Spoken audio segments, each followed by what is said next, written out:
Looks like we're live now, Denny. So, hello, everybody. Welcome to another Delboy and Denny Discuss.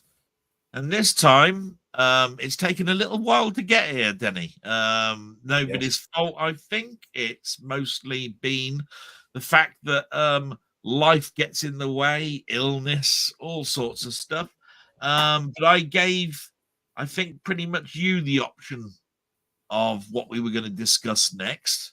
It could have been TV, could have been soundtracks, could have been anything. But in the end, we went with the Charlton Heston Dystopian Future series, didn't we? Really, which a lot of people might not even know is a thing. And I have to say that it was something that was only a thing many years after the three films were actually there. They just went, hang on a minute. He did seem to do a lot of these very close together, didn't they? What do you want to say about the matter before there? Should we, I'm going to give this ownership to you a little bit here, Denny. Should we do them one at a time? Should we intermix it all, which I think will probably be how it will end up eventually anyway? Yes, do you want to get the bulk of it with each film and then sort of do it as an intermittent mix? Because dystopian future is more a topic rather than this, if you see what I mean. I do think that it's been given that title based on the similarity of the three films. So over to you while I try and set these little things up. I'm going to mute my microphone just while I'm doing that for a second. Okay. Yeah, Dystopian Future. To be honest, I never even give it a thought, the Dystopian trilogy, until you brought it up. Many years later, obviously. Charlton Heston, it's got to be my favourite actor of all time. The man, he's absolutely brilliant. His acting is superb. He's just got a presence on each and every film. And it's marvellous when I look back how little I did know about the film and how politically motivated they were, or how they intertwined like with actors, directors.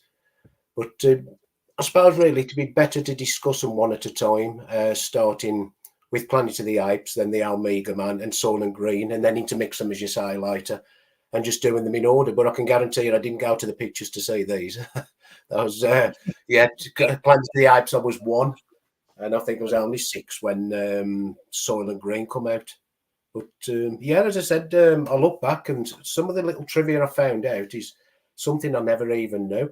So, I'm sort of going to rely a little bit on you on that. I mean, I've got a lot of nostalgia for them. I can talk about when I first watched them, whether I, bought the soundtrack, all of that sort of stuff. But I must admit, maybe when it comes to the background of at least 2 of these films, Planet of the Apes being the only one where I can rabbit on for hours and hours about it because it just happens to be one of my favorite films. I'll reel out then just a little bit of backstory, like who was in it, who wrote it, the director, all of that. And then I'm going to give it over to you to sort of like talk about anything you want about it, little snippets, because I'm just going to give you the technical background. So first of all then, folks, Planet of the Apes, which is a 1968 film. Yes, 68. Because I kept saying 1969 for years. So who's in it? Charlton Heston, Roddy McDowall, Kim Hunter. They're the main ones that are in here. The book is by Pierre Boulez. I think I've got the pronunciation correct on that. Yeah. Sure. It's from a book in 1963. The screenplay is Michael Wilson and Rod Serling. Rod Serling, I believe, did the initial screenplay. We'll talk about the reasons why it turned into 2-person screenplay a little later on. But hey ho, the thief here is budget on the reason for the screenplay rewrite. Music is by Jerry Goldsmith, directed by Franklin J. Schaffner. Makeup is by John Chambers. Important because you're not really going to hear the word makeup for the other 2 films too much, although I think that the makeup was quite superb in Omega Man, really, when you consider it. The budget was 5.8 million, and the box office return was 33.3 million. Quite unprecedented at the time when you consider when I'm going to mention what the box office was of the other two films. And just to let you know, the budget for all 5 films put together is less than the box office of this one film. Just so you know, the budget got slashed and slashed and slashed all the way through. Because if you don't know it by now, there were 5 Planet of the Apes films, and if you put all of the budgets together, it doesn't make up the box office that it got for the first film. That is the technical bits out of the way, Denny. By the way, we have got some people that are in here. I'm just gonna bring up a couple of hellos and everything up, because one of them happens to be Ian Hill, the Ramblings, and I did happen to say to him, I'm quite happy to have him come on as a guest. So when I read that out, I will explain to everybody, look, I'm going to send an invite to him. And we can have him on after we've discussed the 3 things. So he can just do a little bit of a nostalgia trip. Or, if things are going a little bit tough, maybe we'll introduce him a little bit earlier. So let's just bring up a couple of peoples that have been waiting in the background. We've got Denny Jukes. Hello, Denny. He says, hi, hope you all are good. I am good. Yeah, I'm glad about that. I don't want anybody to be as bad as what I think we've been over the last couple of weeks and so forth, health-wise and so forth. Nice to see you here, Danny. The next one is Ian Hill, the Ramblings. If you know already, Ian is a good friend of the channel. I'm currently also helping him. Well, I'm with him on a Wednesday doing a live stream. He's put, hi, Delboy and Denny. Hope you are both okay. Good to see you both doing this. I'm sure it will educate me. You might have actually some more information than we have, Ian. And as I said to Denny, and I said it before this, please, if you wish to come on, I'm going to send you a link. I will see you backstage. If you feel you've got a moment that you want to come in on, or if you want to wait for us to get to all 3 films and get through all the technical and stuff, and you want to come on at the end, by all means do so. I'll be sending the link in 5 or 10 minutes time while Danny is chatting, and I'll send it via our normal communication way, Ian. So I look forward to that. The next person we've got coming up is Jambon.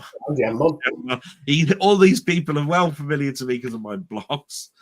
Jambon, evening chaps, hope you are well. We'll be covering Playmate of the Apes. Yeah, Playmate of the Apes. Good God. Well, yeah. Danny, I don't know where to go with that one, really, Danny. So we've got Danny Duke saying hello to Ian. Ian is also saying hello back. Andy, Cardboard Star Wars. Yes, he comes up sometimes on my channel. All films, looking forward to what you have to say. I think we've got an awful lot to say as well. I can tell you now, Andy, especially about the first one, but I'm hoping it all pans out actually for the other 2. Don't want to single one out. Obviously, a lot of people will have their own personal favorite. For me, it's the Twilight Zone link. And the way that it was presented to me with the universally now well known, oh my God, that shock ending has stayed with me. Has kept Planet of the Apes alive for me all these years later. I still think it's one of the biggest shock endings you could ever have. And then the last comment we've got at the moment is from Tony York. He's got Evening Jets and Ian in the chat. So we've got caught up with that now. So I'm going to let you. I'm going to give it over to you a little bit now. I'll try and come up with an answer to anything that you say. While you're doing that, I'm going to send that link to Ian.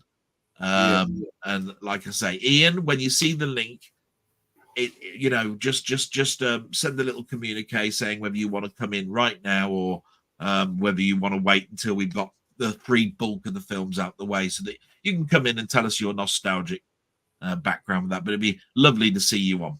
So over to you, Danny. Yeah, basically, as you said, the book by Pierre Boulez. The shock ending at the end, well, it was all Serling's idea for the Statue of Liberty. And you say the shock endings. I actually put that up there. It's probably one of the best endings in film ever. I don't think I've ever come across a better one. The other two was for television, and I don't know whether you would agree with me on this, Del.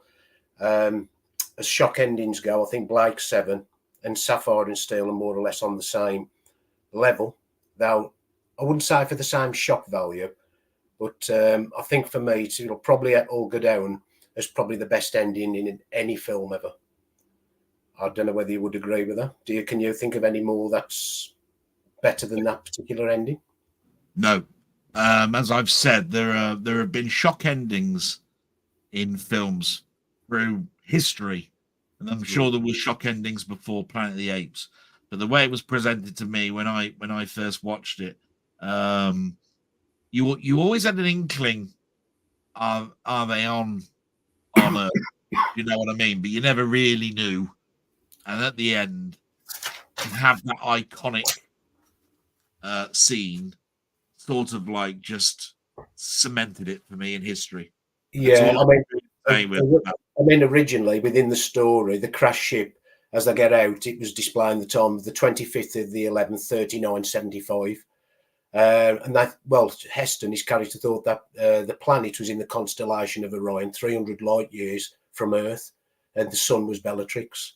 That was his original idea, but obviously we got to know better. But the book, it had a completely different ending, but it was more of a, like a steampunk type thing? With the way I'm reading, it was more steampunk with the inventions, and it was very high tech. But obviously, the film had to accommodate the budget. That just couldn't. I mean, Sterling went through, if I read right, 10 drafts to get to the where they needed to go. But I think it was Michael Wilson that took over. Yeah, it was Michael Wilson that took over. And then they changed it into, well, they had to bring the budget down, obviously. Yeah. Originally, the book was quite powerful in the fact that it depicted scenes of apes that were flying around in aircraft. They were driving around in cars. I know that there was a number of concept drawings when it was bought by 20th Century Fox to produce as a film, of apes dressed up in suits in bar. There were bar scenes. It looked very much like I think Prohibition type era costume, like 1920s bars, with the wooden surround, the wooden panels of the bar, and a person behind the bar with people wearing suits, shirts, that sort of stuff. It didn't look like a 1980s or or even a 1960s look. It looked very much to me before even the 1950s. It looked very much to me 20s, 30s. Very. Remember the concept drawings were like a little gyrocopter where they sat in as well, just like yeah. So the concept I saw of the bar scene was very much like the cards that you saw before the TV series Cheers. The flash of that sort of dress. So could we say it was more like akin to Fallout that was stuck in a particular era? Yeah. Even though things moved on after the war, like the nuclear war, which happened in Fallout, as compared to Planet of the Apes. But when they found out quite how much it was going to cost makeup wise, they just kept going back and saying, we're pushing this back. And I think what they agreed to do was, we'll de-evolve the apes even more. So they are above what an ape would be. They're well below what man ultimately became. But they're at the stage where Victorian Britain would be in regards to anatomy, in regards to flight, in regards to vehicles, in regards to anything, which is why it's called Ape City for a reason.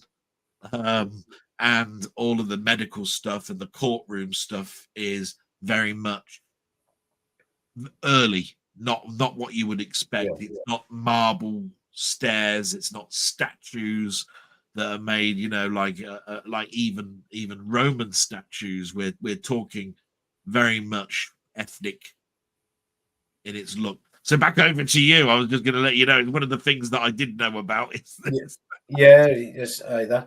But he does say, I think, what was it? What he said? No, I did write down. Heston actually made a comment as they come out the ship. Actually, somewhere in the universe there has to be something better than man. I think that was a fantastic line that was. And in the end, they found out there wasn't. It's I think Zaius was excuse me, Zaius was the one. Obviously, he knew. Obviously, Zaius knew about man, but wasn't the Apes just as bad? These just feed men as warmongers. But in the end, it was the same cycle, wasn't it? But in the end, Zaius was correct, because in beneath the planet of the Apes, he destroyed the planet with yet another nuclear war, didn't he? Then the nuclear bomb. Yeah, pretty much. We don't know quite where the destruction came from. We know ultimately what it was, but not what turned society around as much as it did in the film. That was never part of the story, was it? We never knew. I do know that there are two types of people that talk about this film.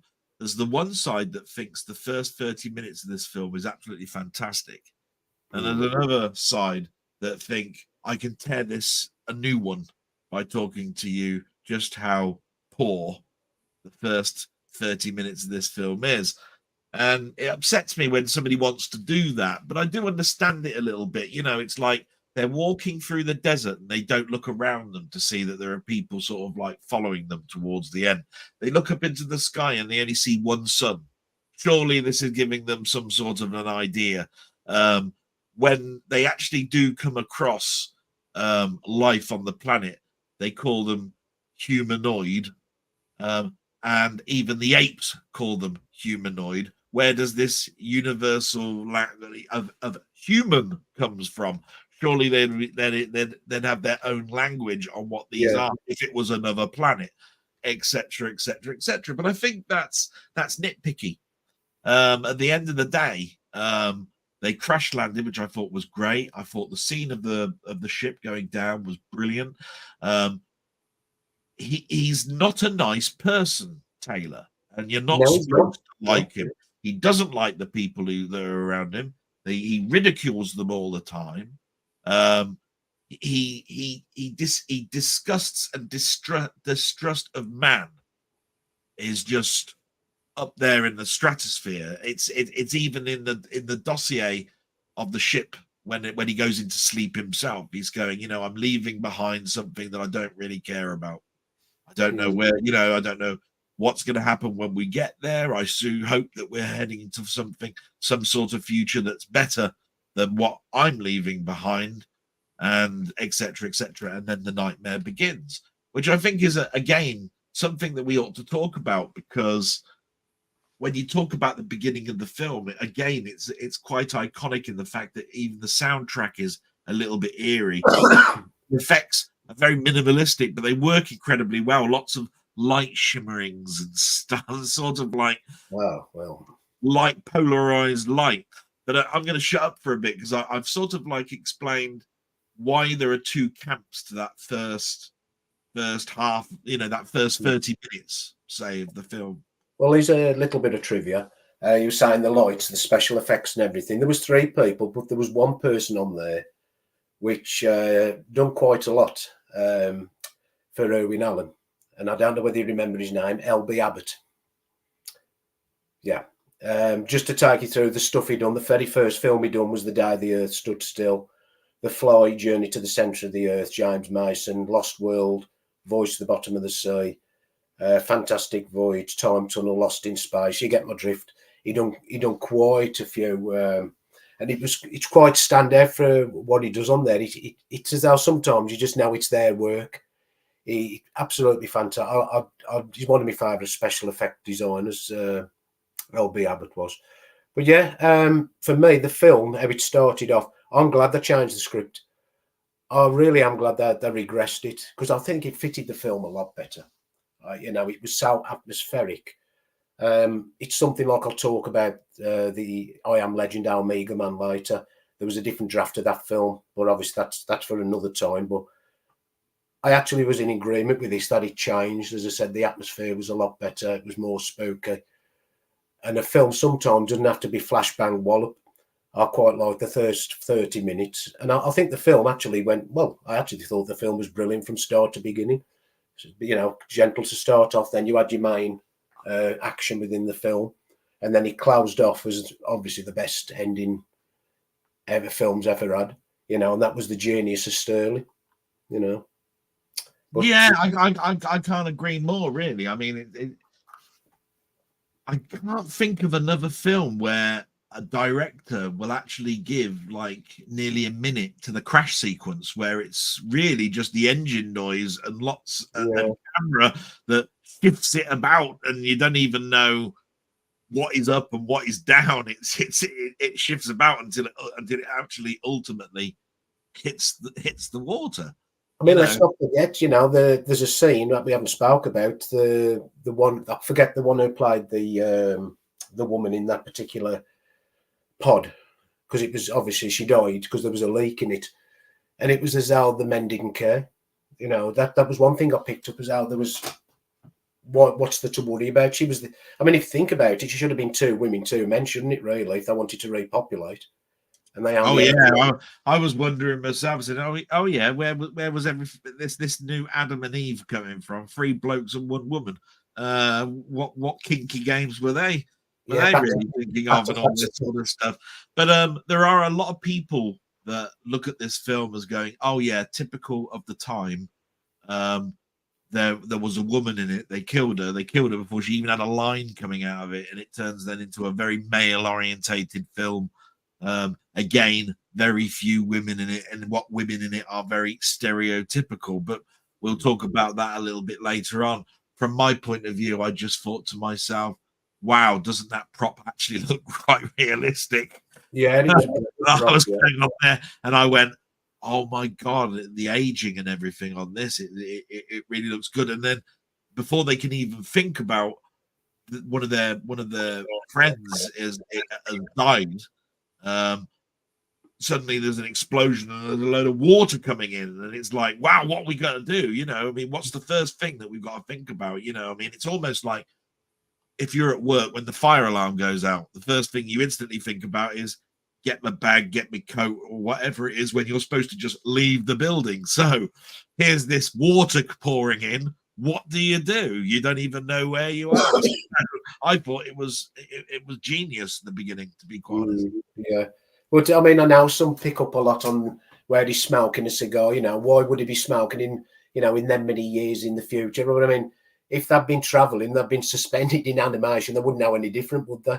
People smoke, they still smoke. But inside a spaceship, for the time 1968, everybody smoked though, didn't they? I mean, that was it's typical, isn't it? Because you've got the front of the ship, and it looks very much like it's got some sort of like foam inserts inside, like soundproofing sponge effects, like you'd get in a mattress or something. You know what I mean? Yeah. And there he is with a cigar, and he puts his cigar down very, very darn close to this fabric that's there. And I must admit, they're going across the desert and he's smoking cigarettes. And it's like, so NASA allows people to smoke and take cigarettes with them, do they, into space and all of this sort of stuff? And I'm just going, you don't even know what year this was taken off. In fact, there's no official date given to when this ship was taken off until Escape from the Planet of the Apes, which aged it to that particular year.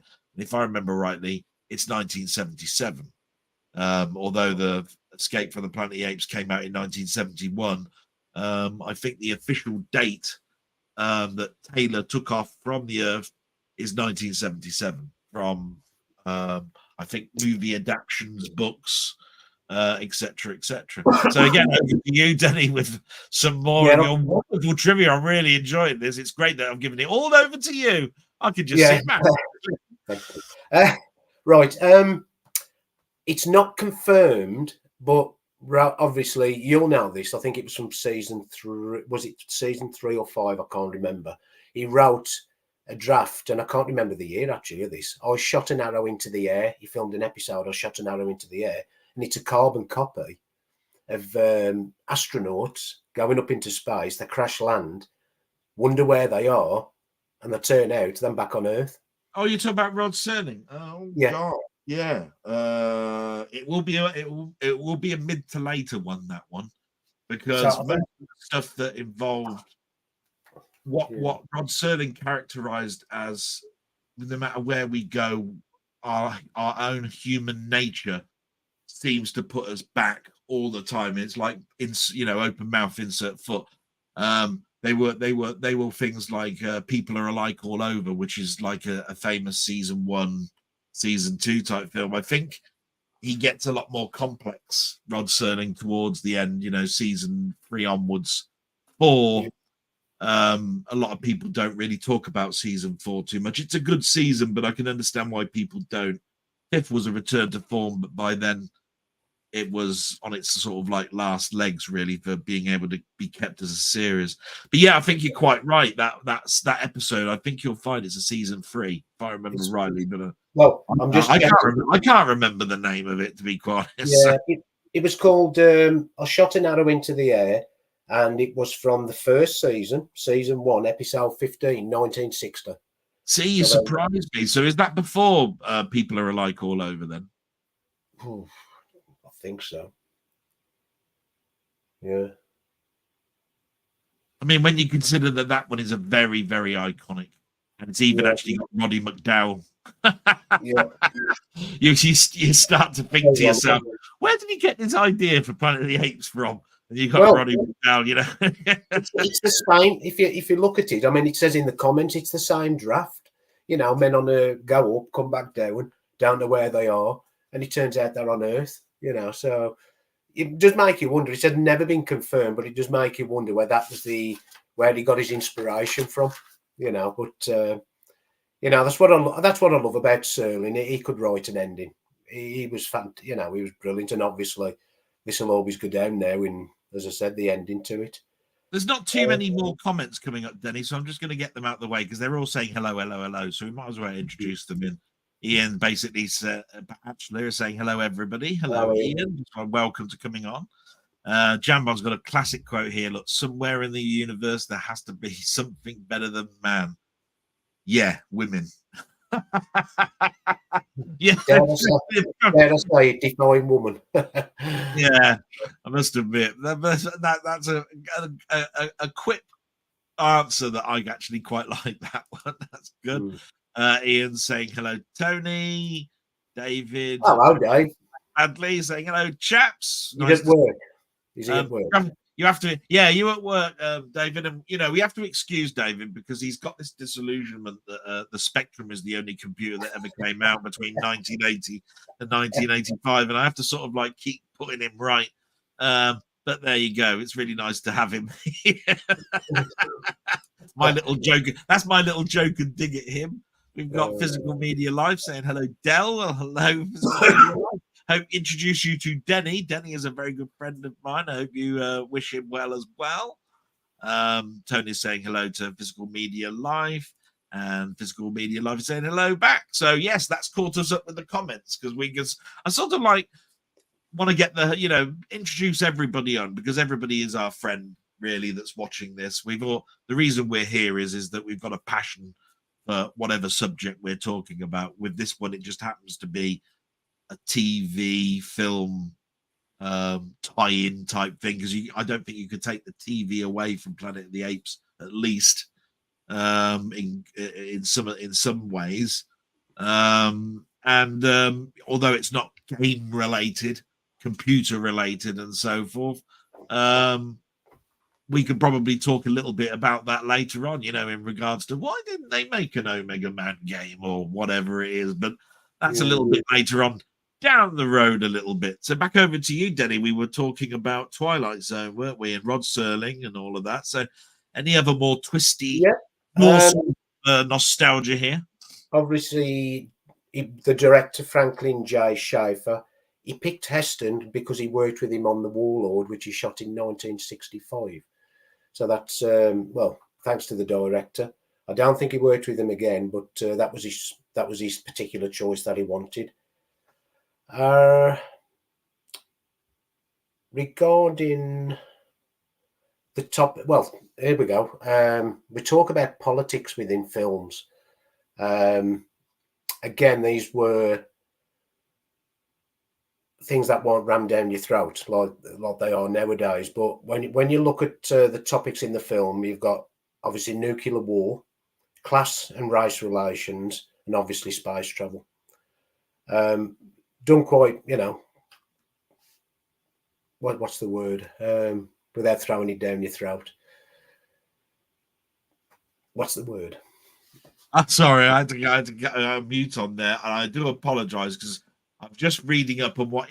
Well, we've now got the okay. It's that Ian will be coming on a little bit later on. I do apologise that I sort of got distracted a little bit there. So you'll have to just recap that a moment for me there, Denny, because I was doing about 3 things. Right.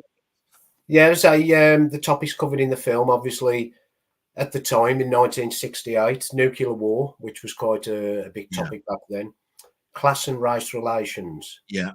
And I say class and race relations, obviously, because of America at the time.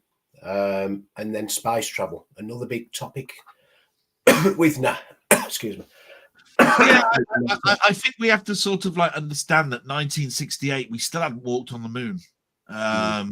NASA was actually starting to become a bad name. There were people that were not living in houses, and NASA's budget was so astronomical.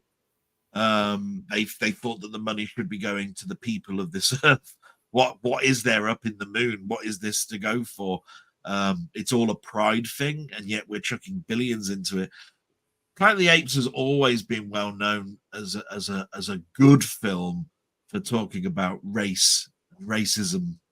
In fact, I think it's one of the main reasons why it turned into the film for historical reasons, for being kept in and preserved as one of the top films to be preserved, because it denotes a film of its time.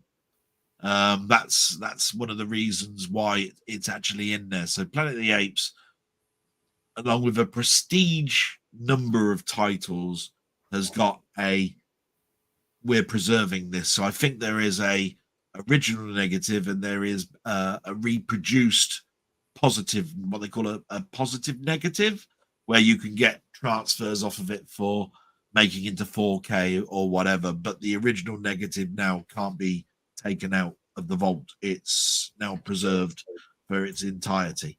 Well, so whatever we're going to do in regards to cleaning up the picture, it's now done off of that into positive that they've made, as far as I know. I'll say we talk about class and race relations.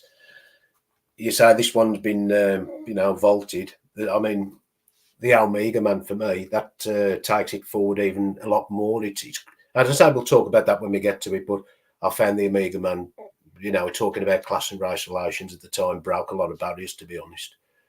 Well, I'm just trying to see if there's anything else that I managed to get out of it.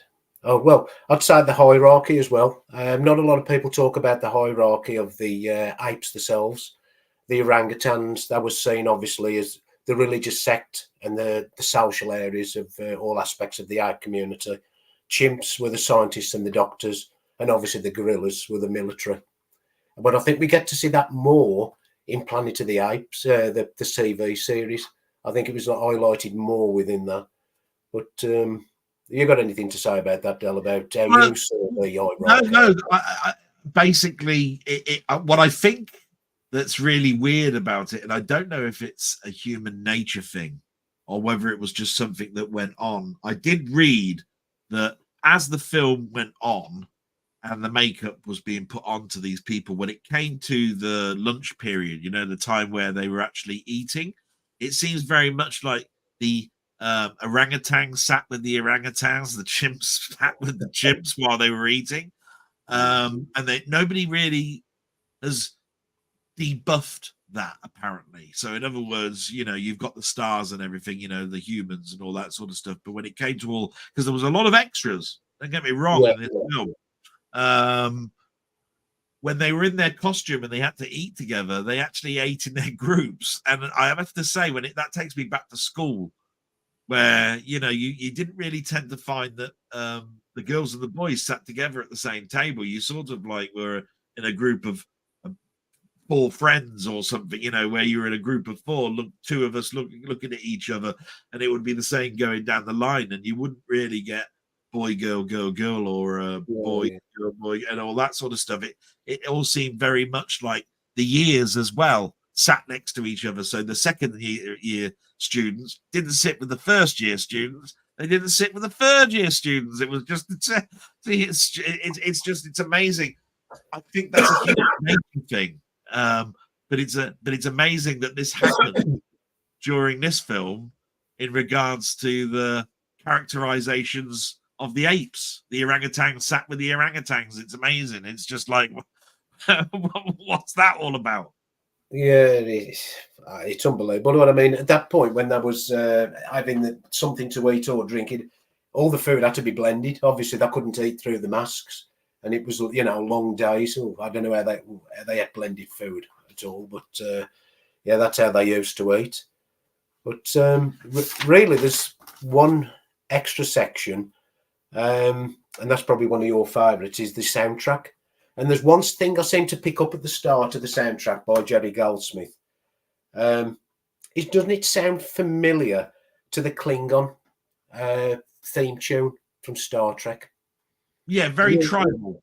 Yeah, he uses a lot of percussion to sort of like denote either a war theme or a tribal type fight scenes and so forth. They'll use a lot of not normal, what I could consider normal orchestral instruments. He'll use abstract instruments to bring in something that's very unique, or to make a character.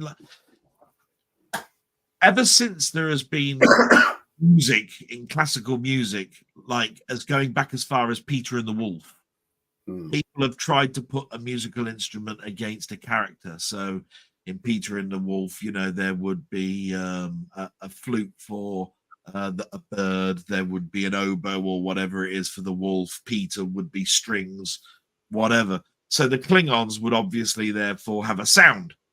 The Enterprise has got a sound or a melody. The Ilea's theme is called Ilea's theme for a reason, because it's Ilea's theme, and that's how they're going to denote when she comes on. So when it comes to the apes, you're obviously, therefore, when you've got Jerry Goldsmith, he's going to do something, isn't he, to say, when we're talking about the apes, because I'm going to use probably a particular section of the orchestra. May not be a melody or a tune, but you'll know that it's the apes because I'm going to use more drums or whatever. There's going to be something abstract about it all. So yeah, I could talk about it for. I'm going to bore people to death. But I will say this: it got nominated for an Oscar, the score, but it didn't actually win one. A crying shame. I'm just happy, basically, that Jerry Goldsmith eventually did become an Oscar winning composer, because I think it would be a crying shame if he went all the way through as long as he did and got nothing. Yeah, he'll never be a nothing anyway in my eyes, whether that happened or not. But that's nice. I'm going ahead of myself there, but over to you, Denny, a bit on this. Yeah, it was so distinctive, wasn't it? You just say the instruments. It's so atmospheric. Again, I'm going back to the 70s and the 80s. How completely different films were and the scores were to today. You wouldn't get nothing like that. As I say, it was when I listen to these films again. You listen to the soundtracks, you think, I've heard that somewhere before. And it's obviously they used part of it. And to me, it was like the Klingon, not so heavy, obviously, but it seemed to get the Klingon theme, obviously, come probably from that. But I could hear a lot of the particular ones in that. But yeah, I've got it on order, believe it or not, because that's one I haven't got. Now, Dave Patelli, you've already got it. Yeah, I've got it on vinyl. Yeah. Yes. Well, I've got the actual vinyl of that one. I don't know if they've done an expanded score. It's one of those things where for a time I stopped buying soundtracks. It's when I bought my house in Manchester. And what's happened since I've moved back home, and what happened to me is I could bring back some of my hobbies, but I couldn't bring them all back. So basically, you know, I kept on with computers, I kept on with films, and I kept on with comic books. It's so sad that I have to say that the soundtracks became fourth, but that doesn't mean I've given them up altogether. It just means I've got an awful lot of vinyl, you know, records. I've got an awful lot of CDs. You know, I mean, we must never lose track of the fact that CD is not a dirty word, right? I don't know why people think, oh, vinyl or records the only way to go. No, you get some nice CDs out there, as rare as well as records. I might have to add as well. But the expanded score has become something that is now a buzzword. You know, they're forever when it gets to a certain anniversary going, and now we've expanded Jerry Goldsmith's score to this. They've done it with Total Recall. They've done it with Basic Instinct. And each time that these have reached anniversary, they've brought out a double pressing of Basic Instinct score or Total Recall score. So I'm not sure if there is a Planet of the Apes one. I know that there are some cues that weren't used, but I don't know whether they actually, whether all of the music that's in the film is actually on the vinyl even. Yeah, I've got this one. Is 18 tracks. I don't know whether you can see that. What's the running time? Running time. The film is 100 how many minutes? 118 minutes. Is it 116, 14 minutes? No, it doesn't say. Doesn't say. Yeah. So normally a CD would be in the 50 odd minute range. Yeah. Right. So what you have to ask yourself is if would you say when you look back at Planet of the Apes that half the film had a tune and half the film didn't? Because that's what you're saying if you're saying that the film is if the soundtrack is about 50 minutes long. Because you times that by 2, you get about an hour and 40. So you know the film is an hour and it's about an hour and 50, isn't it? Somewhere around there, 55. So what you have to ask yourself is, really, was there that much silence? You know, and I myself have to add, therefore, certain cues might be used twice. Well, they normally use the original track down there and change it up, like speed it up or slow it down. Yeah. To make other tracks. That happens in the Omega Man, that one does. Yeah, it does. But this one's so all I'm saying is there could be an expanded score. I'm not sure. I'd have to look that up myself. It's even something that I'm not sure of. In fact, I was sure at one point that there was a 4K of Planet of the Apes. You know what I mean? Yeah. It's just weird. It's just I bought it so many times. I bought it as a steelbook, as a normal slipcase. I bought it as a Blu-ray, a DVD, a laser disc, a VHS tape. That I go, I'm sure that's out, you know, 4K. And actually, no, you still just got your Blu-ray steelbook as the last one that came out. Etc.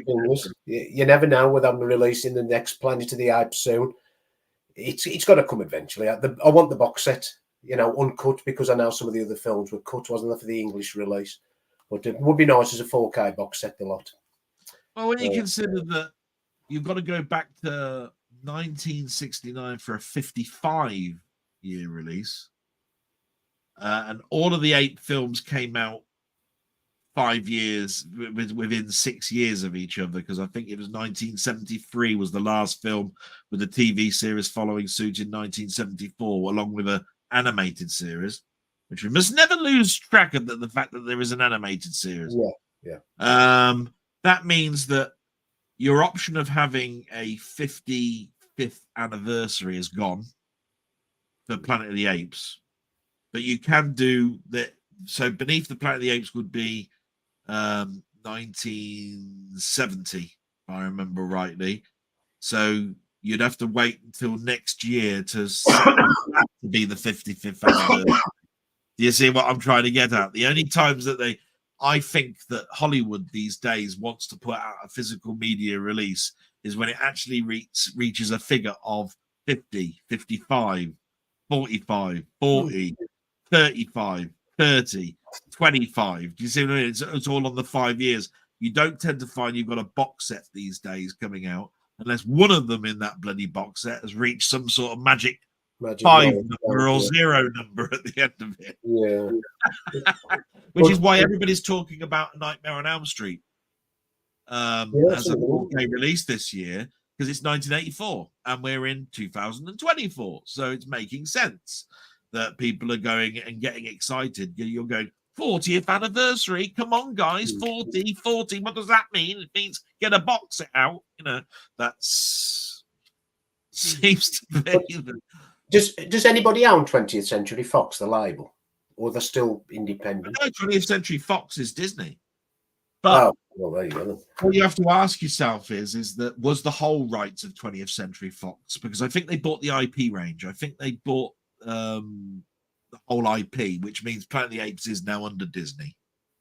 But I think there are certain caveats in this, because 20th Century Fox also is a media company in regards to news. And I don't think, therefore, that you can have Disney own other, like Columbia and all of this sort of stuff, because they've got their own news studios, and that means that there would be everything would be biased. So there are certain things that you can buy. You could buy Sony, but only in bits. You could buy Columbia, but only in bits. You could buy, see what I mean? So I think when Disney bought 20th Century Fox, they didn't buy 20th Century TV, but I think they bought the movie studio and the name 20th Century Fox, which is why some people say, does that also include 21st Century Fox? As a gimmick at the front of the beginning of certain films, it had a 21st, as a joke, because you got the famous, fanfare with the searchlight and so forth. So even myself, I don't follow it that closely because it doesn't bother me who owns it. What bothers me is who's controlling it. We think that from what we've seen that Disney have too much control, but I haven't seen something come out that used to be Fox that Disney have now come out with. Is Predator the closest thing where they've done a Predator remake? Prey, yeah. Was that a 20th Century Fox and then turned into Disney because that's a Disney film? Is that film Disneyfied? I wouldn't say it was too Disneyfied.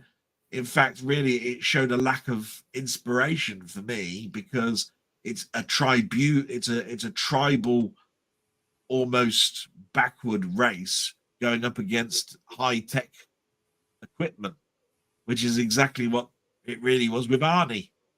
Yeah. There's this space alien with lasers and chameleon circuits and all sorts of stuff to make it blend in. And here we are later on doing the exact same thing in the jungle. The predator is around and it's a tribe trying to kill it, or a singular person from a tribe to prove that they are a man, or whatever. Whichever way you look at it, that's going back to its root. The difference is that if that was back in the day, it would be an 18 certificate. Which is what, and out of Disney, you tend to find you'll get nothing above a 15. And you'll be lucky to get a 15. It'll be more like a PG 12, everything. And that's to do with money again. Everything, money. That's all I can say about it, because you don't want to alienate, not get as many bums on seats as possible. So it's how far can we go with how far can we go with the editors on this so that we can keep it below a 15 certificate? Yeah. That's always going to be. But let's be honest, the IP is big enough to release it on 4K. There's no reason why it shouldn't be out on 4K now, to be honest. It should be out in the box set as well. Yeah, and I think so. I Right. don't think we wait around. I don't think that I think it would do the world of good if they actually went to the original 5 films and said, forget the fact that Kingdom of the Apes is coming out and it's its own reboot. We're going to get these out as 4K first, in much the same way that Paramount did with Star Trek and said, here's the original Star Trek movie ones and here's the Next Generation ones, 2 distinct box sets. You could do exactly the same with Planet of the Apes. You could throw in the TV series and the cartoons for good measure, which you could only get in the States, which Denny, you did. If I remember rightly, you bought your 5-movie box set from the States, didn't you? I never had the the box set, and that's one I never got at the time, and I always regretted it because the American was completely uncut. I think the only thing I had was, as you say, the Return to the Planet of the Apes, and that cost me £70 to get that because it was out. Yeah, so that is the unique selling disc of the box set for the movies in the States. You only got that in the box set, and that's what I wanted, and it's the only thing I don't have. And if you want it, it costs an absolute bloody fortune. Yeah, it cost me a fortune, etc. For just the cartoon. So you don't even see the cartoon really, I think, on Boomerang or any of the channels that I've seen that's for kiddies. YouTube. Yeah, YouTube is your friend. But what I'm trying to get at is it's the same for most filmation things from the 70s. I don't think you see Star Trek the animated series on a historic comic, a cartoon channel. I don't think they even show. You'll see He-Man and all of those sort of things. You won't see. I don't think you'll see Planet of the Apes. I don't think you'll see the Fantastic Journey, or any of those anymore on Boomerang or anything else. But there you are. I think it's a crying shame because I think I was brought up with those, to be quite honest. Yeah. And I think there's a lot of good things in there, like the music is different, but still of a good high quality. I've talked many, many years saying that one of the things I want to have before I die is a CD of Spider-Man, the anime, the very first 1960s Spider-Man cartoon from the very first season. Has to be the first season because that particular composer, Ellis,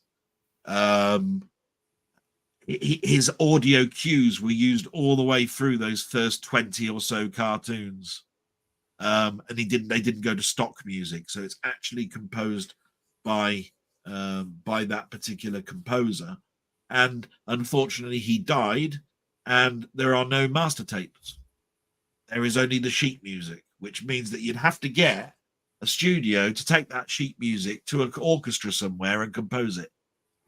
That's how I suppose, we are lucky in a way because somebody did go and take all the voices out, didn't they, to make up the soundtrack from. Yeah, they've done a home version where they've took the sound and split it.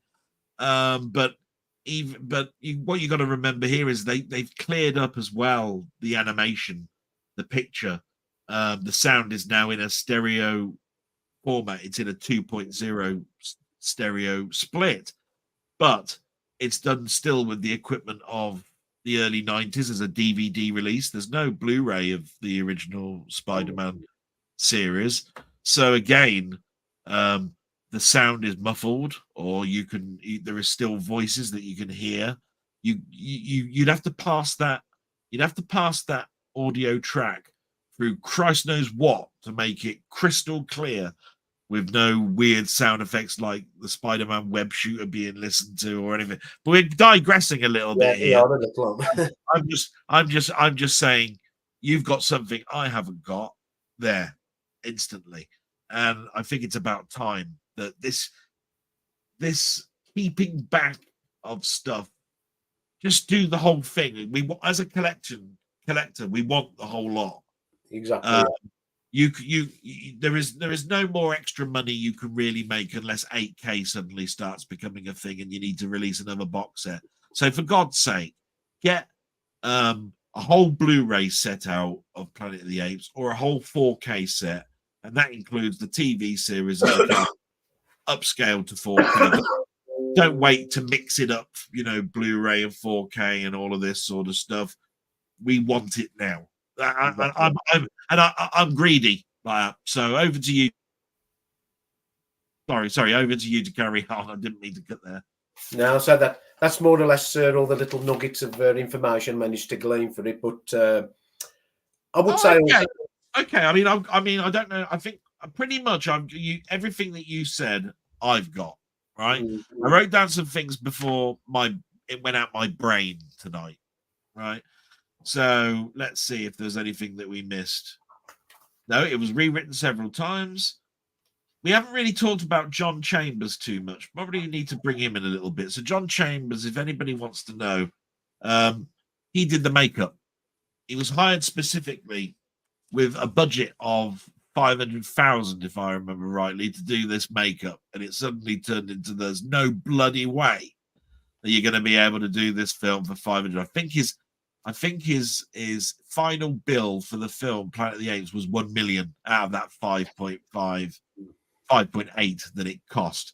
But the interesting thing about John Chambers is that he did live to get an Oscar, which is nice. But the thing I didn't know is that he designed Spock's ears. Yeah, you know that he designed Star Trek Spock's ears, and he worked on the Munsters. Did all the makeup for that. The other thing I didn't know, I did know this. The makeup started off as being a 5 to 6 hour job. And by the time he got to the end of the film, they'd cut it down to 3 hours. So I did know that.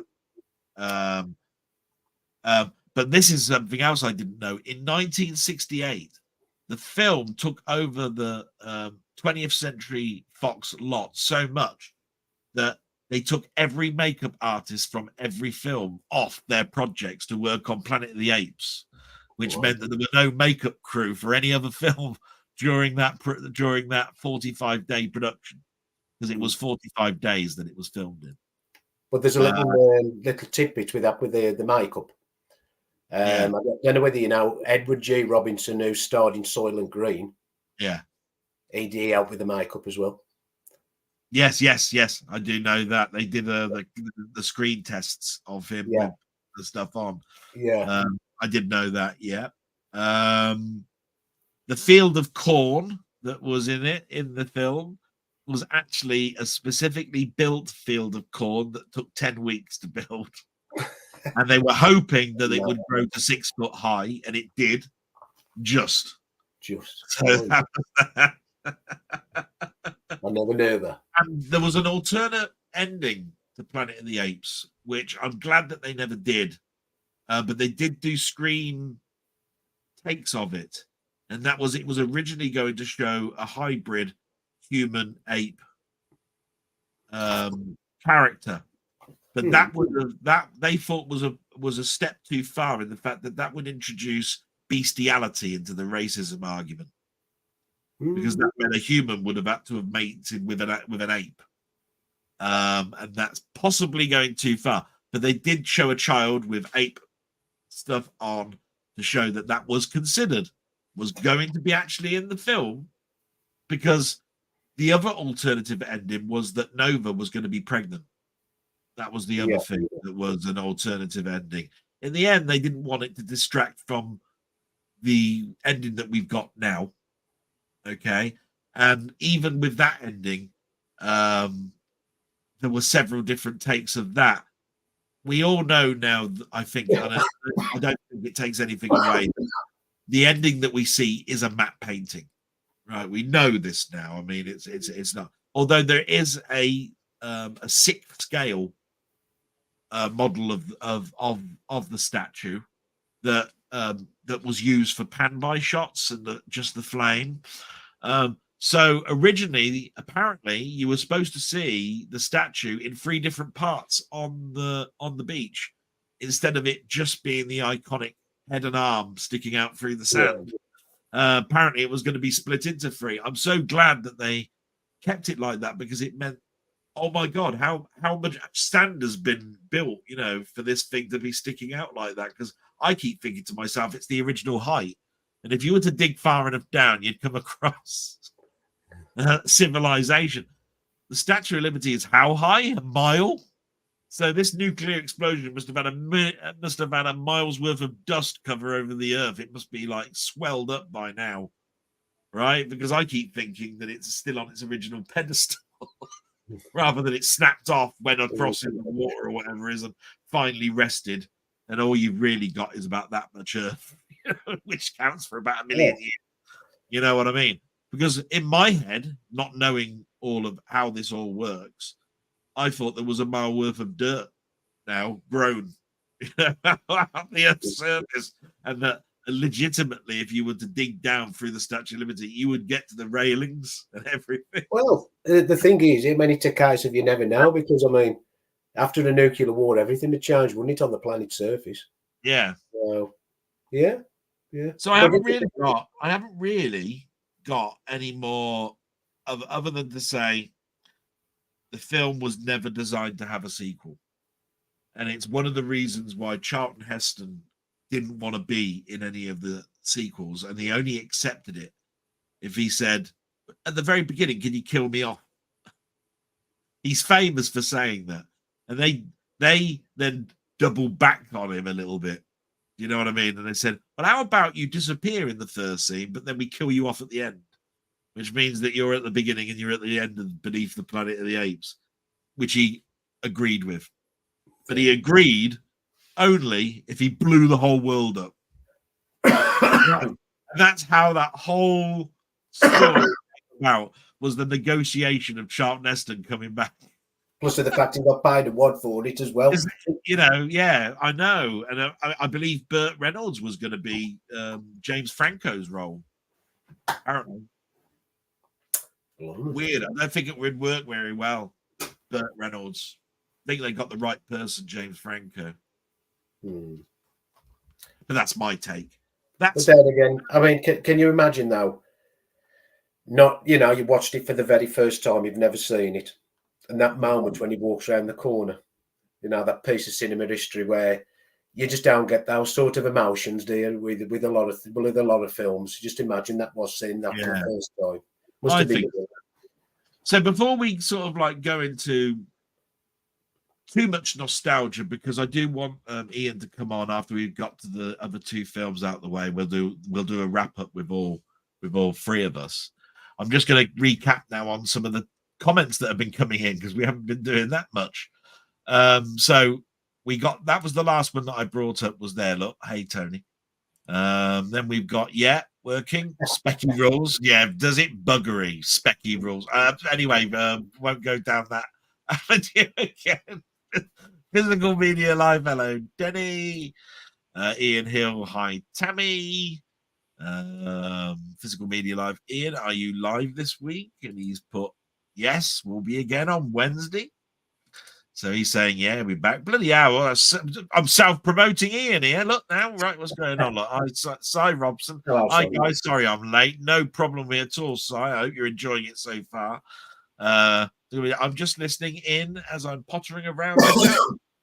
Whichever, mate, people are here and want to get into the discussion. That's all that matters to me. I want people to have a fun time, educated, join in with our nostalgia, because I must admit, every time somebody mentions Planet of the Apes or some certain types of films, I basically just get a fuzzy feeling inside. It just makes me smile. Can't help but smile when I'm thinking of these things. So then we've got Denny Jukes, Cy Robson, hi May, and then we've got Cy going, hi Denny. Physical Media Live going, just eating a hot cross bun and having a coffee. Oh, bloody hell, I'm starting to feel hungry now. I've told Denny before this that I had nothing to eat yet. I've got a bag of minstrels. Look, I'm going to have a minstrel now. Look, there you go. Can't be out. Right. Andy Cardboard, Star Wars. Disney Star Wars still doesn't have 20th Century Fox at the beginning. No, but didn't it change to LucasArts anyway at the beginning when he redid all the Masters? Did he put LucasArts? at the beginning of that, and that was before Disney even took it over. Not sure on that one. I have to think. I was asking you, Denny. Do you know? No, I got a clue. No, so I'm unsure on that. Tony York, PML. I'm eating caviar and sipping cocktails in the Caribbean. You get. Anyhow, where's our invite? Thanks, Tony. Yeah, cheers. Yeah, enjoy your cocktail, mate. You get. Tony York, yum caviar. Can you send me some warm weather over? Yeah, couldn't we all do some warm weather? And then we've got David, retro games played badly. I don't recall the Planet of the Apes cartoon. It's not really something that we were going to bring up into this section because it's really the Charlton Heston dystopian future. But I wanted to purposely make people aware that when the films ended, the TV series begins, and that is not, as far as I'm concerned, considered a failure. Everybody keeps calling it a failure, and it upsets me because the only failure it ever had was budget. Really, it was doomed. You could look at it to be doomed to failure based on the slot that they put it in, right? But taking the time slot away for a moment, TV series was supposed to be easy to make and cheap. And even though 20th Century Fox would have let them use the sets around, and it was mostly made in the countryside on the back lot, it still would have cost money for the actors to come on and all of this sort of stuff, the special guest star of the week. So 13 episodes, I wouldn't be surprised if it didn't come to 13 million, a million an episode. It's why Star Wars was always going to be cancelled. Look, if you think about it, a Western, right, costs pennies to make. But you've actually got to build the interiors of the Enterprise, the engineering section, all of the sections they're walking along, the bridge of the Enterprise, the transporter, every single thing and every single microscopic detail, including a light switch, had to be made.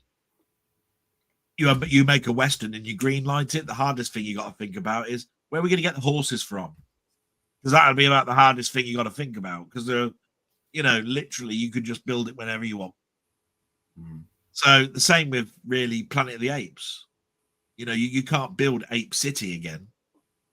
It's going to be an expensive venture. So that's all I really want to say about that. And I don't consider it a failure. I really think that it's just the money that really stopped that. So what's your nostalgic look then back at the Planet of the Apes before we move on then to the next one in the sequence, which I think will be the Omega Man if we're going to do it in year or whatever. Yeah. As I just said before. Your closing statement, and when you think of Planet of the Apes, what do you think about now from a historical point of view, nostalgic point of view, political point of view, anything you want to throw in, and I'll give you mine, and then we'll move into the next film. So, well, obviously, the obvious one is obviously this surprise ending. That will always stick with me with the film. The casting of Charlton Heston himself, fantastic choice to the film. The soundtrack. What I've got to say about these films as well, as a child growing up, I wanted to be in Heston's shoes. I've always been like a lone wolf, and many a times it's like that episode from the Twilight Zone with Burgess Meredith where he was the only man left on earth to read his books. That's how I relate to him, because I just like my own company at times, and I love what's the word where you're on your own. I can't think of the word. It's just like the Robinson Crusoe type thing. It's just I like to be me, myself, and I, and that's how I put myself into these particular films. And it's just that the scripting, obviously with Surly, absolutely fantastic. And I put it in probably one of my top 10 favourite films of all time. An absolute film classic. It'll never be top for the ending. I can't think of another film that'll top it for the ending. But I think it's very well balanced throughout the film, start, middle, end. And I think it's an absolute fantastic classic, mate. Brilliant. No, that's absolutely brilliant. It's nice that it gives you that. It's exactly the same with me. The nostalgia part of me starts at the end, which is really weird because you'd say the whole film is where you begin with, but it's no shock to hear that I remember the film because of the way that the film ended, and that's why it stayed with me for so long, because that ending was such a shock that it's still a shock to me now, and it's well known for its shock. Now, the other thing that you could look at this in very much retrospect, but I don't remember the film preaching at me, screaming at me of local things that are going on. It was subliminal in the script, and it probably screams it now because there are a certain type of people that want you to hear what it was saying and point out its masculinity, should I say. But I think that does it a disservice. The film is a film. It needed to be told. You don't know what happened. There could have been all sorts of chemicals in the air that destroyed off the Y chromosome or whatever it is. Dystopian futures roll the dice in regards to where we end up. The only downside is that you do hear in the film the word humankind. Which, where do you get the word human from then? Because even if you use the word mankind, you really should give it a different thing, or not even mention it until the end. That's the only stumbling block I think you've got, because if you were to believe the story, you're supposed to make them think, are they even on Earth? we know that they are, but then they wouldn't call them. You could have called them tribes or Uggs or whatever you want. Like, that's how I think Doctor Who's gotten away with it for so many years. Didn't call them human, mankind, all of this sort of stuff. They were called a tribe of Ugg or something. And then you found out that you're on Earth. But I digress a little bit. Whenever I hear the soundtrack, it brings back so many memories to me, because it uses something that I hadn't really noticed before in a soundtrack, which is more about sound effects than it was about the melody. There was lots of whining noises or weird distortion of instruments, with like muted trombones and all of this sort of stuff, like noises and all this sort of stuff, right? To give the eeriness of space with a drum with an echo. That's all you needed, was boom, boom, boom, boom, boom, boom, like that, to give this eeriness, like you could be in a cave in the forbidden zone. So that's another thing that was great about it. Its legacy speaks for itself. That's the thing. I could go up to my mother now and she can't remember. I asked her the question for a friend of mine, Mum, what was your favorite TV program? They want to know. Which I was surprised with the answer, because I thought it was going to be a soap. But actually it was The Gentle Touch. Just so anybody knows. But if I was to go up to my mum and ask her about films, and if I mentioned the word Planet of the Apes, she'll go, oh, I remember that one. Yeah. Yeah. Right? Yeah, I could go up to her about any other film, Elysium, Star Wars, Star Trek. She'll go, oh, that's them. That's that weird science fiction crap. So Planet of the Apes, although considered a science fiction film, my mum doesn't look at it that way. It's not. It is a drama with monkeys in it or whatever. That's what she looks at it as. So it even beats a stereotypical look at a film from my point of view. So I'm going to be interested to know what Ian's point of view is if we do get him on before it gets too late. But that's my take on Planet of the Apes. Should it be where it is? Should its legacy have it as high as I put it on in regards to putting it on a plinth? Hell yeah. Yeah. There's absolutely no way am I going to turn around and say this film is considered a masterpiece for the wrong reasons, or I don't understand why the hype is about this film. I don't understand why it's got the heritage that it's got, which I've heard so many people start doing now with westerns, like Once Upon a Time in the West. Now, some people have started to poo-poo it and say, "Oh, the spaghetti western trilogy beats Once Upon a Time in the." Don't I go down the route of trying to destroy something is great.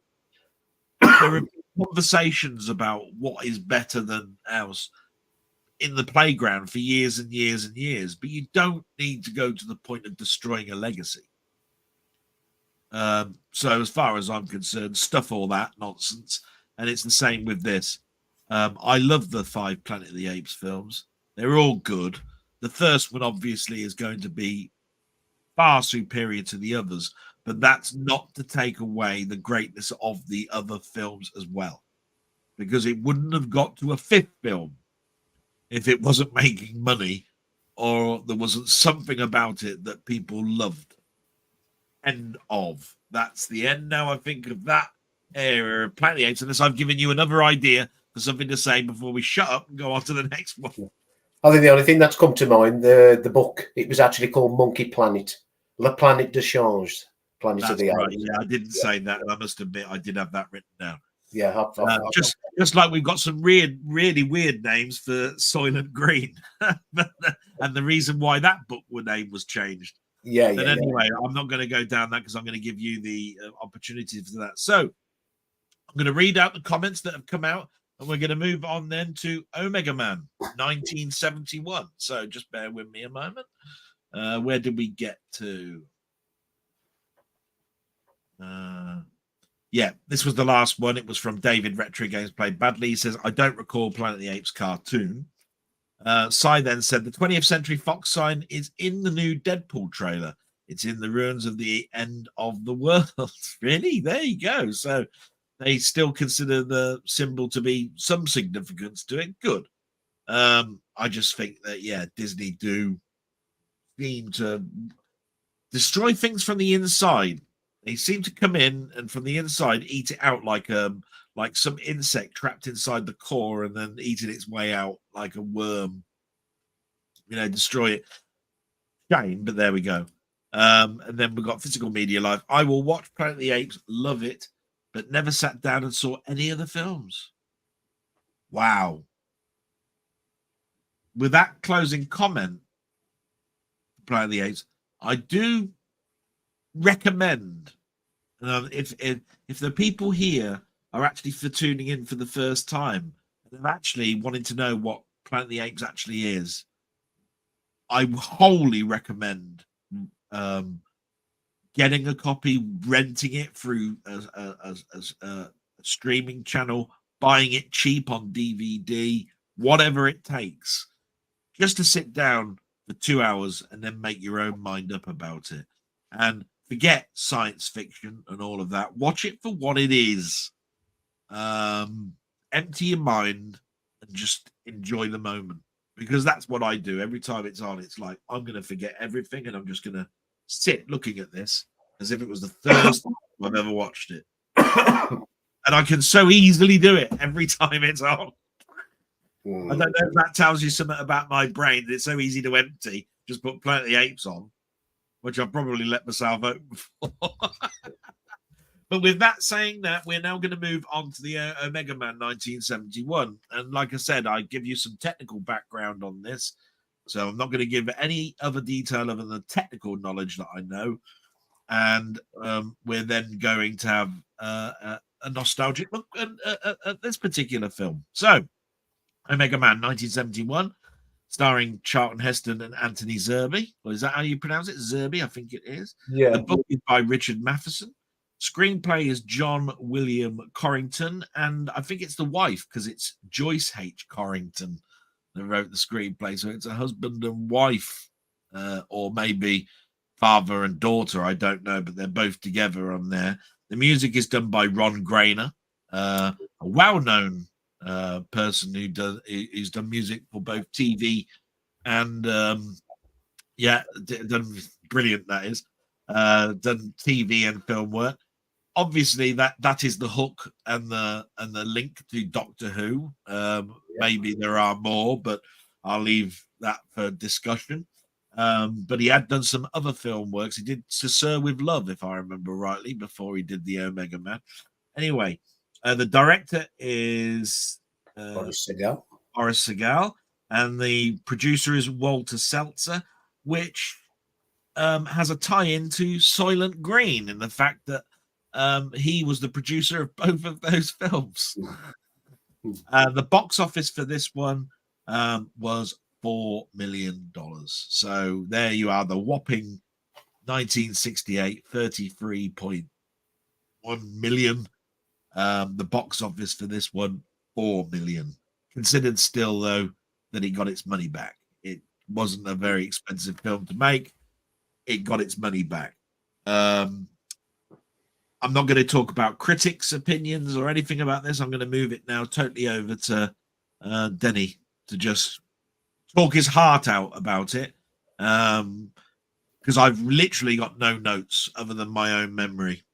So I'll talk about it if I feel that something. Well, I don't know about you. When I actually saw what's in that, they played Matthias, the leader, who was the news anchor for the film.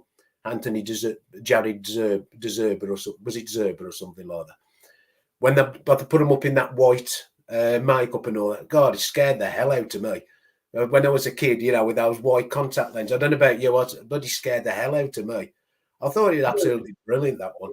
But, the makeup, but I mean, I can probably talk out a little bit later on when we talk about the difference between the book and the film, because we have to also accept as well that this one is the middle of the three particular adaptions. But some people think that it's a step too far to make them more zombies than vampires and all of this sort of stuff. I don't get tied up in all that sort of nonsense. No.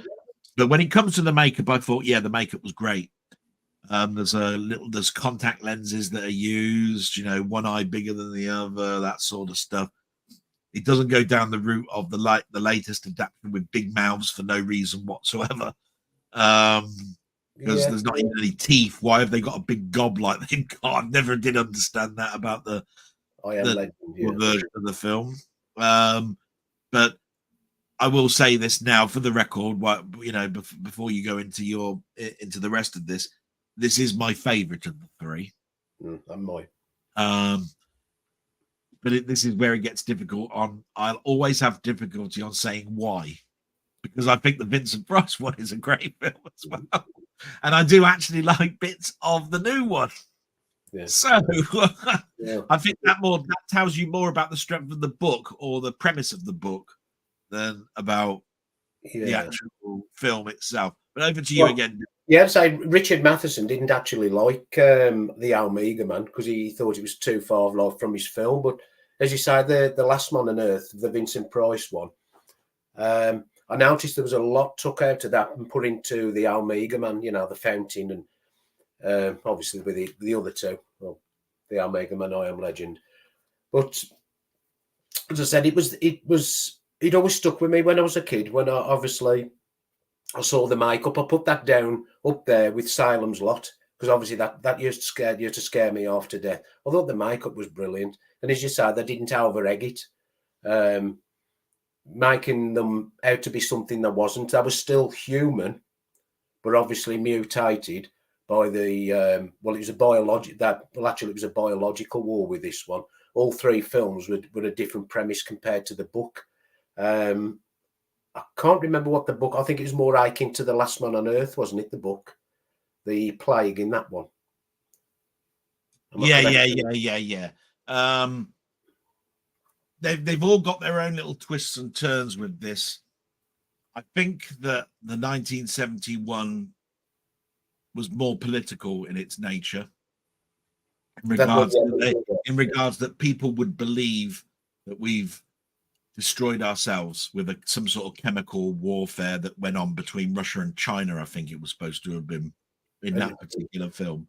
And ironically, them partners now, aren't they?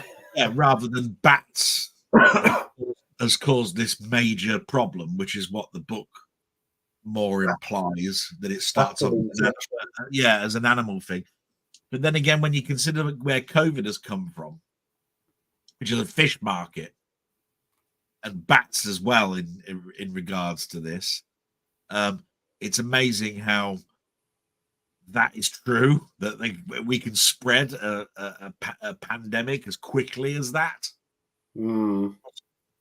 So you don't need a chemical. Why is it that there's always a war that's gone on that's caused it? You don't need that. Things can spread a lot quicker than that, and that's what I think is good about a lot of Doctor Who stories as well, in the fact that you can scare a youngster by just turning around and saying to them that, do you know where the handshake came from? And then writing a story or a backstory about how we shook hands and how that destroyed us all eventually in the year 2692 or something. You go, what? Because that in a child's mind would be, so we all died because of a handshake. Oh yeah, I'll tell you the story. And as a kid, you'd be open eyes going, oh yeah, I've got to hear this. I mean, I shake hands all the time, and all this sort of stuff. It's the same thing with the weeping angels. They're all over the place. Gargoyles, angels. That scares you because as a kid, you look up and by hell, there's a bloody statue or something hanging on the wall. All you have to do is make believe they come alive and you're scared to death. So, yeah, I don't agree that it needed a war, but I understand that was easy to make stick for a film, which is why I think Richard Matheson, I think it's not that he disliked the film. It's just somebody turned around and said, we think he said what he said because he so didn't care that he just thought it'd say, not my cup of tea. In other words, it's below what I want to think about. It's been done once before. It's now been redone. And all I know is my book's getting out there. Do I care about this film or not? Nah, other than you're selling me so load more books. Well, that's how I look at that. Really. I've got to be honest though, I thought it worked better in that premise. For me, it stood up as the virus, the bacterial virus. But I think it was just the setting of the 1970s, so grimy. I always thought the 70s was very low key. Everything just looked a mess for some reason. Everybody never combed their hair or bothered with the clothes, did they really, in the 1970s? My underlying thoughts of the 70s, and I still think of this today, right, is all the roads were concrete. There was no tarmac. I can't remember tarmac in our street. It was concrete slabs that you'd got on the motorway, the M1, those big white with ridges, concrete all the way around. And so my thoughts of buildings are all concrete. That's what I look at. And when I see sculpted art that's done with concrete, I just think to myself, a banister with a concrete stairway. Yeah, I think I remember seeing those. That's probably what the precinct probably looked like, actually, if I think back to it.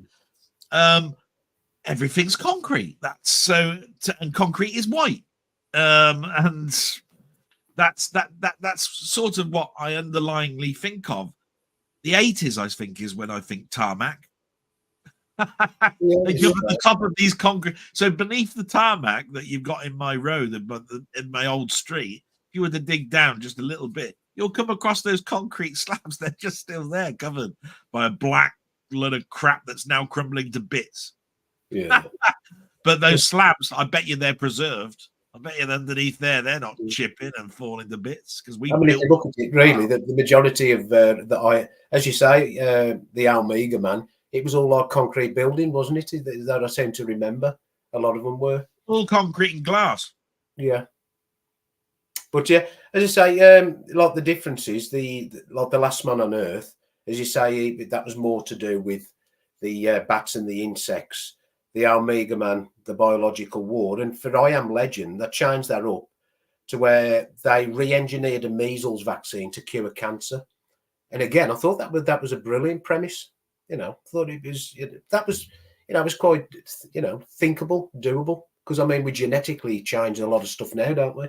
If you think about like I say, every single reiteration of this fits, and it's why I don't understand why people talk about it so much. Like, oh, they've gone beyond the book and all of this sort of stuff. At the end of the day, it fits.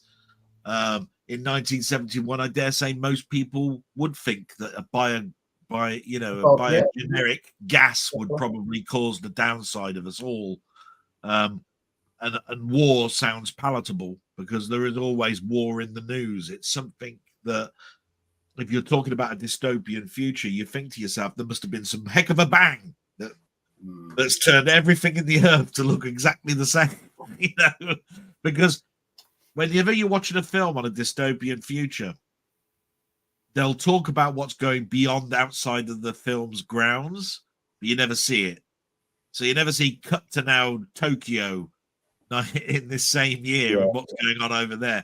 It's always what's happening in New York, and then there'll be some narrator that will turn around and say to you that, oh yeah, we can't move to California from New York. No, we're all in our own. We're in our own little field. This is in Soylent Green, but so we'll talk about later on. I mean, I don't know. Charlton Heston specifically turns around and says, "We need to stay here. We make our lives here. We can't afford to move to another area. They're all cordoned off, and we would never raise the money enough to be able to leave where we are to get over there and live in a great environment in that area, because it's exactly the same as here. There is a tier system, rich, poor, fenced in, etc., etc. But that's Soylent Green. So all I'm getting at is that there are similarities.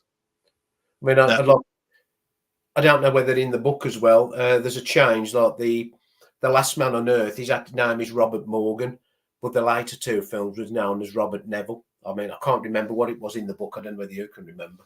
No, I can't remember the name of the book, because it basically, once the name is out there, he'll be talking about himself in a subconscious way when you're reading the book. So he's not going to refer to himself as Robert Neville or whatever it is. It'll be mentioned once, and then you are that character when you're reading it, and you're seeing it through his eyes, and it'll be told like that. So I can never remember names. This is where it's difficult. If it was a piece where it's a murder mystery, the names would be all over the place. There'd be somebody else's eyes point of view of Poirot. There'll be somebody else's eyes of Miss Mustard and all the rest of it, right? For this film, it would be through that person, because he's the last man. That's it. You can't really not write it in that way. So yeah, I'm never going to remember the name, matey. Never. But obviously the opening credits, obviously, and seeing going through all the town, shooting some that's in the buildings, because obviously they only come out at night because of being photo sensitive, their eyes. But then it shoots to Woodstock, and I believe that was a cleverly utilised film within the actual film itself to obviously give it more promotion. But then he comes back late, doesn't he? I think, right? The sun starts setting, and he has to get back. Yeah, and then what always gets me though about this film, he goes back to this apartment that he obviously lived at, and he refuses to move out and get them. They'll not them to get him out. I mean, logically, wouldn't you try for somewhere to lock yourself down a lot better than where he actually ended up? Or was it more of a case he was bloody minded that you're not going to get me out of here? This is where that was more. I think that was more it, in the fact that there's only so far you can push me, and I'm going to basically stick where I want to be. You're not going to drive me out. I'll be here, and I'll make this a fortress, because he has no problems with swapping cars. Oh, I've smashed that one out. I'll get another one. Yeah, I'll get another one. Yeah. Not bothered about that. I think he knows where he is, so that means if the electricity went, he'd know exactly where to go to do it. If you move on, you'd probably learn that. But if you've lived there for a number of years, you get to know things. So I think there's that a little bit of that in it. I know Charlton Heston did turn around and say that he was starting to be. He didn't like this action hero type character that he was starting to become in because of Planet of the Apes and now this film. That he wanted to move away from that persona, and that's where Soylent Green became the end of that action type role he'd been used to. So it's interesting what you've said about that, but I think it's more to do with his mental state of mind on where he was and how he acted. Because I don't think it's also explained very much about how long he'd been like it. I think it's about 2 or 3 years when we come into this. Yeah, but it makes you wonder though how he. I think that was a slight weakness really within the film, because he wouldn't be able to hold out for 2 to 3 years. I mean, you see the opening scene where he's cooking sausages. Where the hell did he get them from? You know what I mean? I do, but I also know that we're supposed to show that we are technically minded, and you can have frozen things. Well, I suppose so. You know what I mean? I don't. You don't know how long this is. I have a funny feeling that we were seeing this from about 1.5 years in. I think he had been around like this. That's why his mind has snapped. It's like, I've been like this now for far too long. Well, for far too long. Funny you should say that about his, snapping and that. We do actually see an opening scene where there's a phone ringing, and it ain't actually ringing. And obviously he has to overcome his own demons and obviously psychosis while he's going through there. Because do you remember that scene where the phone's ringing and he says, yeah, because you hear it echo, because then it pans out to showing an aerial type shot of his area, and you're just going, well, he's the last man, so where's this phone ringing from? And he's just going, where is it? But the actual Matthias and his group, they actually see themselves as the evolution of what humans become, and that's why they want to eradicate him, because he's basically what's caused the Holocaust and all that. They want him to the man of the machines. Whether that was a thing was what held him back to get him out there, I don't know. And that's very interesting, because I think that's not the emphasis on I Am Legend, the film that's later made. I'm pretty sure that if you look at Last Man on Earth and you look at Omega Man, it is made slightly clearer that it's they want to get rid of him because he is a throwback to how we once were, and that we're now, this is how we're ultimately going to look and how we're actually ultimately going to be. So that's why we want him dead. That to me made sense when I was watching the Omega Man, and I picked that up. But I don't know if I picked it up the first time I watched it. That's where it gets difficult for me, because I did watch it at quite an early age, and I've watched it a number of times. And so sometimes it's very difficult to go, did somebody tell me that? And I remember seeing it and thinking it myself, or did I actually think that myself when I actually was watching it? And I've got a funny feeling I do remember thinking that myself, probably in my teens, when I was looking at this and going, yeah, that's the X-Men. This is the X-Men. This is the ultimate evolution. This is wanting these dead because they're not like us. And they want us dead because we don't want to have those traits that makes us what we were. All bloodshed, fire, brimstone, death. They want a normal life, but they've got to get rid of him because he's the last one. And if he breeds or whatever it is, if there is more of them out there, then there's a chance that all of this could be reversed back. Yeah. I mean, as he went on to point out, we destroyed ourselves and lost our humanity. So that was one of his lines. But I mean, was it ever said in the film when they actually turned? Did they become sterile? Were they? I think that's another implied thing, and I think that probably comes from the book more than anything, because you got to remember that the reason Richard Matheson was actually quite inherent in the Vincent Price version of the film. He actually is. His actual name is in the credits of the screenplay. And in that particular one, you see Vincent Price chucking the dead bodies onto funeral pyres, which you don't get to see in this one. They're just left on the ground, dying and dead, and all that sort of stuff. You don't see Charlton Heston ever pick up a dead body and dispose of it, I don't think. Maybe there is a little bit later on when he does meet the girl. Because there's a famous scene that was cut out that's not in the film. Yes, I know. But we'll talk about that a little bit later on. But it's an interesting thing what you're saying there. I'm not quite sure. You've got me on that one. I'd have to look. Yeah, I can't, because you would think, because really, if you look how they are, I mean, when Lisa turned, it was like this hive mind, wasn't it? That was all one. It was like a Borg, wasn't it? That you don't know how it affected them, do you? The thought process, this virus made them like a hive. That was never developed upon, which was a shame, really. Because one minute she was with Robert Neville, and the next minute she was walking straight, took a scarf off, and she was, altered.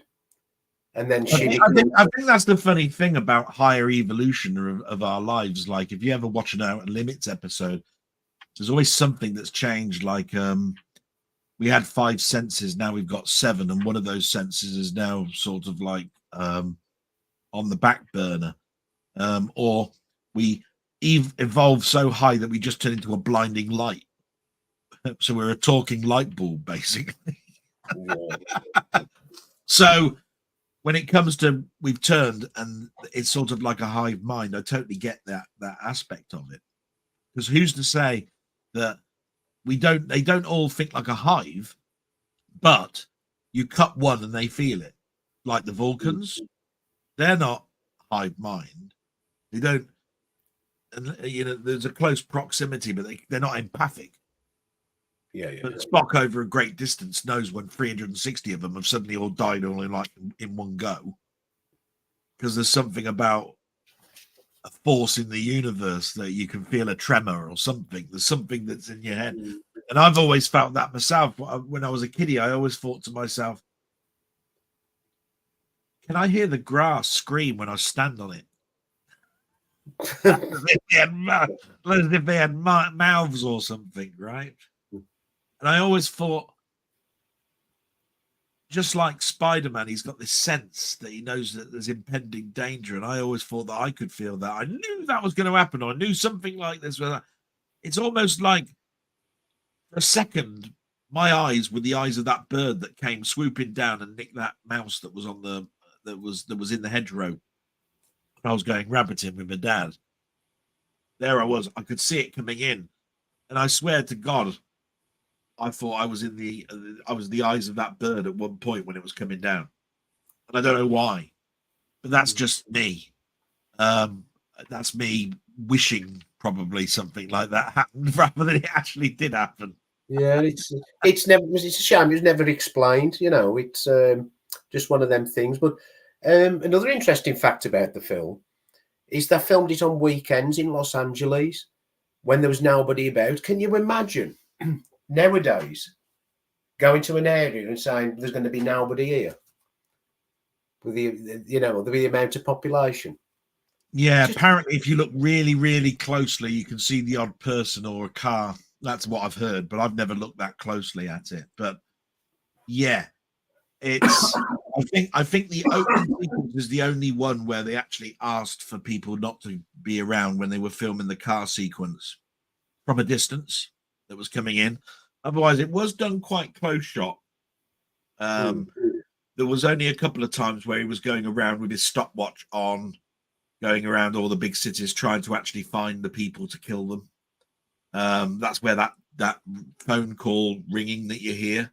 But it was always around one center building with you could see the outskirts of the other buildings that were sort of around it.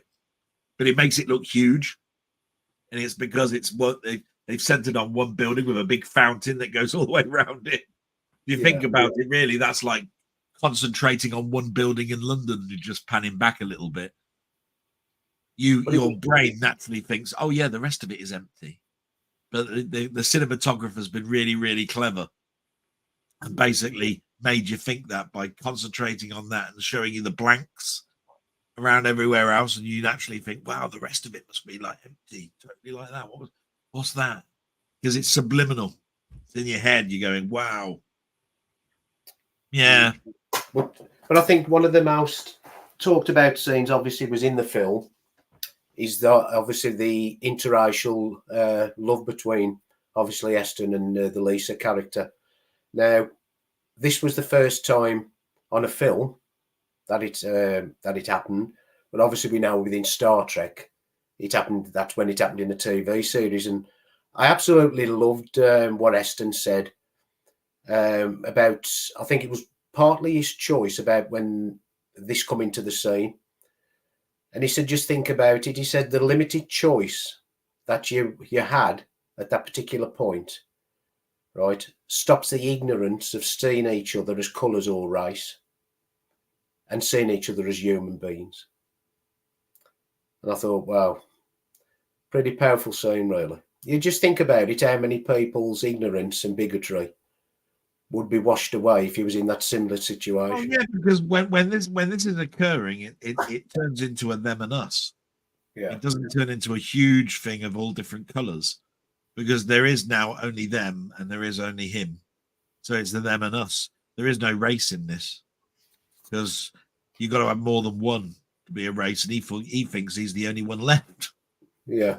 So, there is no racism, really. You can't talk about colour and creed because he'd be outpinned and outnumbered. That was that, 2 trillion to 1. I think that was more of a nod to the race relations in America at the time. And it did change a lot of things. And I always remember he went on the Whoopi Goldberg show later. I don't know whether you've seen this, when he went on the Whoopi Goldberg show.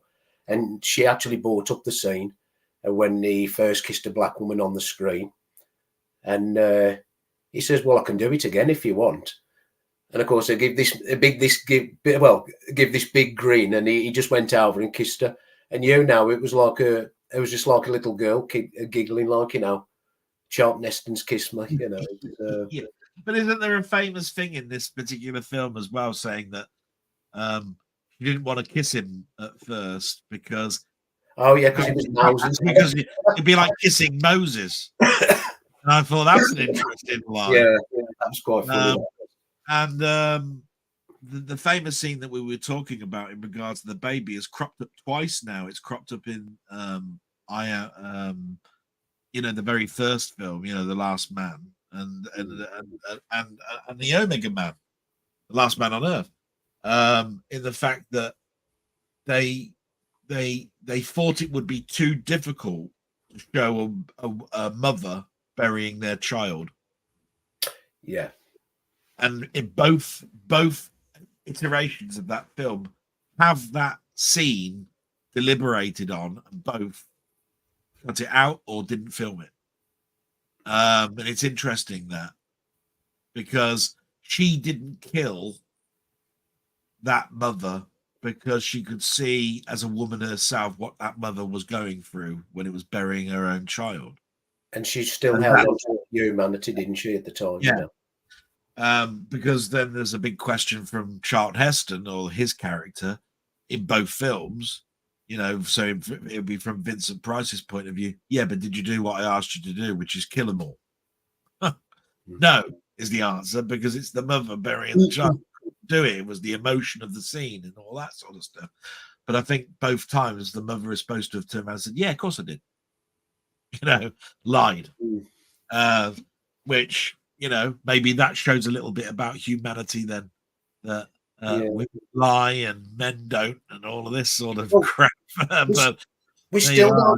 don't, we still don't know whether the actual scene exists or not because it was in the credits, wasn't it? The woman at the cemetery. Well, the reason they say that they think it was filmed is why would you have the person who they hired to do the scene in the credits Yeah, if it were for the fact that they actually did film it? Because if you didn't actually get to film it and it was just written in the script and you just by road through it, you wouldn't go to the expense of having the name in the credits. That's the whole point. That's why they think it was filmed and it's still somewhere in a film vault somewhere. Maybe it got to the point of doing it as a early scripted thing for when they were hiring the actors. They did it as a scene to hire the actor. They did that particular scene to see whether they could get emotion out of them. And because of that, that's the reason why the person's name is in it and why it's always talked about. I don't know. I just like to think of it as one of those other Hollywood mysteries where, isn't it great that we've got some mythology about a film from 1971 still around? Yeah, I look at it like that, and long may it be there because it makes me think, oh, there might be another version out with this cut in. I don't know. Yeah, it's my excuse to buy it again. Oh dear. Yeah, be a good excuse to buy it again, though, wouldn't it? Right? Yeah, other than 8K's around the corner, and it makes more sense that I'd buy it because there's a scene in it. Yeah, but the last little thing I've got is Neville's apartment. Obviously, it's filmed at the Burbank Studios, and the fountain where he died where he was at like a cross, that was actually the fountain from Friends. That's right, and apparently you can see that building from Google Earth as well. Isn't that another thing that you can actually do about it? It's such a famous building, but just like in Planet of the Apes, where most of the sets were in Hello Dolly for Beneath the Planet of the Apes. Did you know this? Hello Dolly, right? No. The ballroom scene from Hello Dolly is actually the church scene where they're worshipping the bomb. That is from Hello Dolly. That's redressed. You know, it's that sort of thing. It's where you learn how they manage to keep filming in budget is using these cutaways or use this old set. Like, we only know about that through the carry-ons, really. That's the only reason why Carry On Cleo looks as good as it does is because it's Cleopatra, the old sets, while they buggered off to Italy to do some external scenes. They nicked in for about 4 weeks and filmed on their sets, making it the cheapest film they ever made in their life. But there we go. I've got nothing to add on this one, matey, other than Omega Man is one of those lovely films that I like to look back on. Yeah. The film score is top notch. It's always been one of my favorites. It's got this lovely, whimsical, like flutes, strings. Yeah, beautiful. For its opening. It doesn't start that way. There's a slight motif before it, but then when the credits are rolling and you're watching Charlton Heston drive to get to his house and all of that sort of stuff, it plays this lovely melodic tune, which I think is gorgeous. I can listen to that all day. And the tone changes at the end for the end of that track because it turns night. It goes a bit dark. But it's gorgeous. And again, it uses echo. I can hear now the instrument. It's like a piano, but with an echo. It goes, anyway, but anyway, don't want to ruin the tune for anybody. But Ron Grainer, I thought Ron Grainer from TV wrote that score. Bloody hell. Fantastic score. Without knowing that he'd done films before that, but it was just, to me, it was like, oh, he's known for Doctor Who, and he's an Australian composer that's done a few TV things. He was punching me beyond his height on this one, surely. But it's one of the earliest CDs that I bought. When CD came out, I looked for it because I've got it on vinyl. Yeah, you got this one. I don't think I've got that cover. Mine's a different cover to that. Yeah, this one it's out of print now. This one I bought this when it come out, and it's going for over 100. Excuse me, over £100 now. Oh yeah. But, it's amazing. Many people keep turning around and saying that vinyl lots of money. CDs are still sought after, matey. I hate it when CD becomes a dirty word. It's about the music. Whichever way you want to play it, it's about the music. Why do people buy 6 or 7 albums of different colors if you only like one track on the album? Still, just because of the pretty colors and it makes money. I don't. When I think of the Omega Man, I think of the very first time I heard it and the very first medium that I heard it on. But I don't think of it as being less because you can buy it on tape. I never thought that the tape was the distant cousin when you bought the soundtrack. Because if you put that in a Walkman with your headphones on, it sounded bloody as good as everything else. So I look at music in a very simplistic way. In that my ears are not going to be at the same quality as they are in 10 years' time. I'm not going to be able to hear those subtle notes, those subtle instruments that you can only hear now because your hearing is at this level. And then it's going to not be long before my eyesight is starting to go. My hearing's going to go. And I'm only going to have the memories of of every instrument or note that I can hear in that score. Anybody who wants to know a good score that they need to go out and get this week, try and download the Omega Man or get it if you can. It's worthy of your time. It's more melodic. It's more melodic than the Planet of the Apes score. Probably more underrated than the Planet of the Apes score as a score, which it shouldn't be, because it really does fit the tone well. So that's my recommendation in regards to that. And then when it comes to my memories of it, me and my dad sat down and loved that film. Absolutely thought it was gorgeous. My dad was never difficult at me watching something that had a difficult subject. I think he knew me that I'd understand. And anything I didn't understand, he could explain it to me.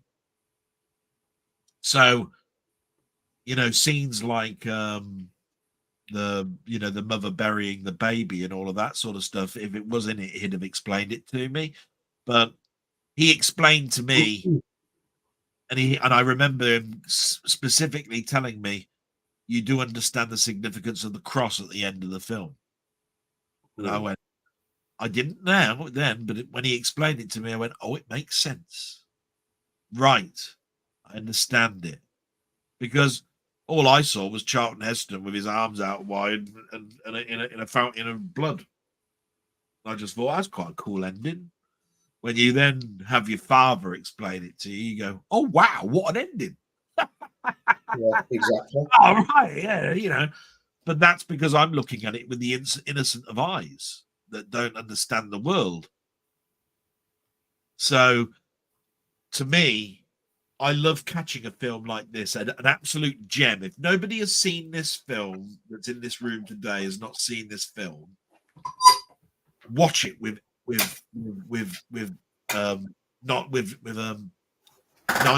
naive eyes. Watch it with naive eyes. That's all I can say to you, because you'll certainly be educated at the end.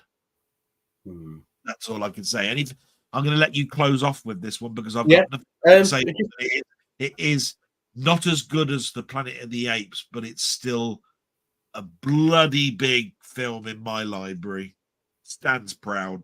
Well, as I said, I just love the premise of everything just being a wasteland. I'm on my own, but that's just where I used to take my mind and an imagination when I was a kid. But just going back to the soundtrack, there's funny enough. I mean, I've been watching a game on the internet on this chap who plays it online, System Shock, the remake. And there was a piece of music in the elevator, the elevator music. And I thought, I've heard that somewhere before. And, it's not the soundtrack, but it's so damn near it. And it's in the Omega Man. I think it's on this one, A Summer Place. Yeah. And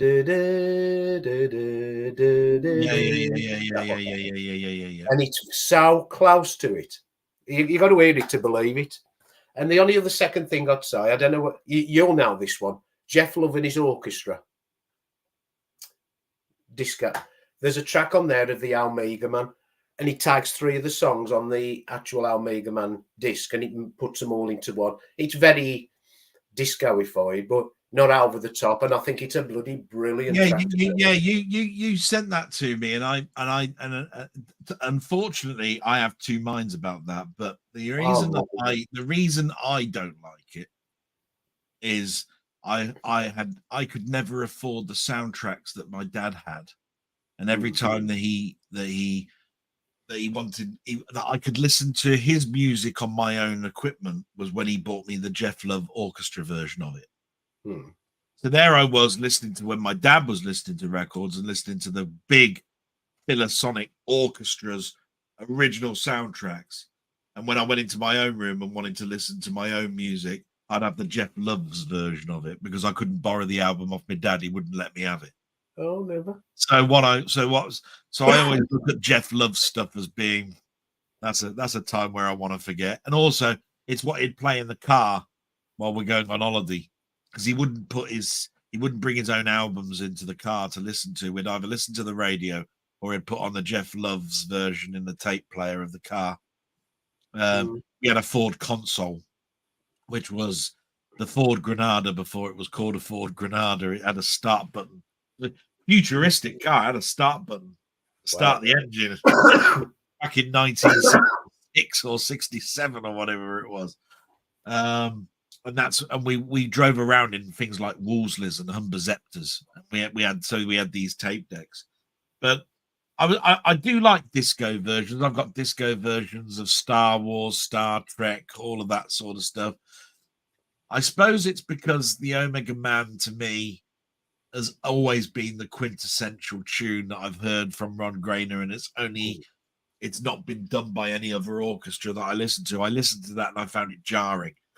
The only bit that I recognized that really worked was the main theme that was which was the third quarter of that particular track that you sent to me. Because like you said, it's about 3 or 4 tracks put together. The main theme is actually at the end. Yeah, that's correct, yeah. Right? Because that proves I listened to it all the way through, just so that you know, Denny, I didn't just shut it off and go, what a load of bollocks that is. I'm sure if my mind was in a different way than it is at the moment with my health and everything, I might have enjoyed it a lot more. I think it's one of those ones where I'm going to return to it because I need to give things more than one chance. And I've always given music more than one chance. And so that's why I've bookmarked it and I've got it in my favorites because I will go back to it. And I might even pick up the CD one day like you've got there and you showed up and all that sort of stuff. But you did that just then. But right now, it's like, I'm glad I've avoided that bloody bullet. What a piece of shit that is. Because that would be a disservice. It's not supposed to be that way. It's supposed to be a fun thing. Yeah, I mean, I'll be honest, Del, I'll agree with you. When I first had it, because I was like you, I wanted the originals when I was younger. And when I got them home, never used to read at the bottom, not the original recordings. You put them on, you go, oh, God, what's this piece of shit? And I'd throw them in the corner. And then it wasn't until lately I went back to them. And I saw it was still there. And I thought, oh, just for nostalgia's sake, I'll send for them. And I'm glad I did because I got back into I love that track. I think it's absolutely fantastic. Yeah, I remember Jeff Love's version of the Blake 7 theme. Nothing wrong with it. It's just that it's not the Blake 7 theme. It's not the TV. You know, there's something about it like their own interpretation. They've used a different instrument, like they've used a flute instead of a string or whatever it is that makes it. I mean, it's like that one for Star Wars, isn't it, by Milo? You know that, but I think that one's brilliant. I do. You know, there's a lot of things from the 70s I love. You know, and that was more nostalgia more than anything. But I could sit and listen to them all day, them particular ones. But yeah, I'm digressing anyway with them. But yeah, let's see if anybody's interested. There are, you know. Well, like I say, after you've given us your nostalgic view, because I've given you mine, I'll read out the comments and we move on to Soylent Green. So is there anything that you want to encourage people to watch this film? Is there any other nostalgic things you want to get out there in the world that we haven't talked about? The only thing I can talk about is that it was a piece of genius to bring Woodstock into it. Yeah. That's because the film came out a year before. It was 1970 for Woodstock, and it was 1971 that this film came out. So I thought it was a piece of genius to do that. But the reason for that is it's iconic in America for some totally different reason, which is, didn't they bring out a science fiction theater TV program where that's where the whole premise comes from, where he is the lone man in a cinema watching crappy films that are on the screen? And it's called something like Armchair Cinema 2000 or something. Oh, Mystery Science Theatre. Science Theatre, and that's where it comes from. That whole premise of that TV series that ran on for years and years and years is based solely on the fact that Omega Man did that first. Yeah. I say for me as a kid, I mean, one thing that comes across to me this film is death gives people life, because obviously with his blood. I remember those. Obviously, it was the makeup, the white skin, and the contact lens white eyes. As I said, it's something that I remember Salem's Lot for exactly the same reason. I remember the atmosphere again as a child with the loneliness. That always hits me with these types. I just love that type of thing. Just being the last person on Earth and not having to worry about anything.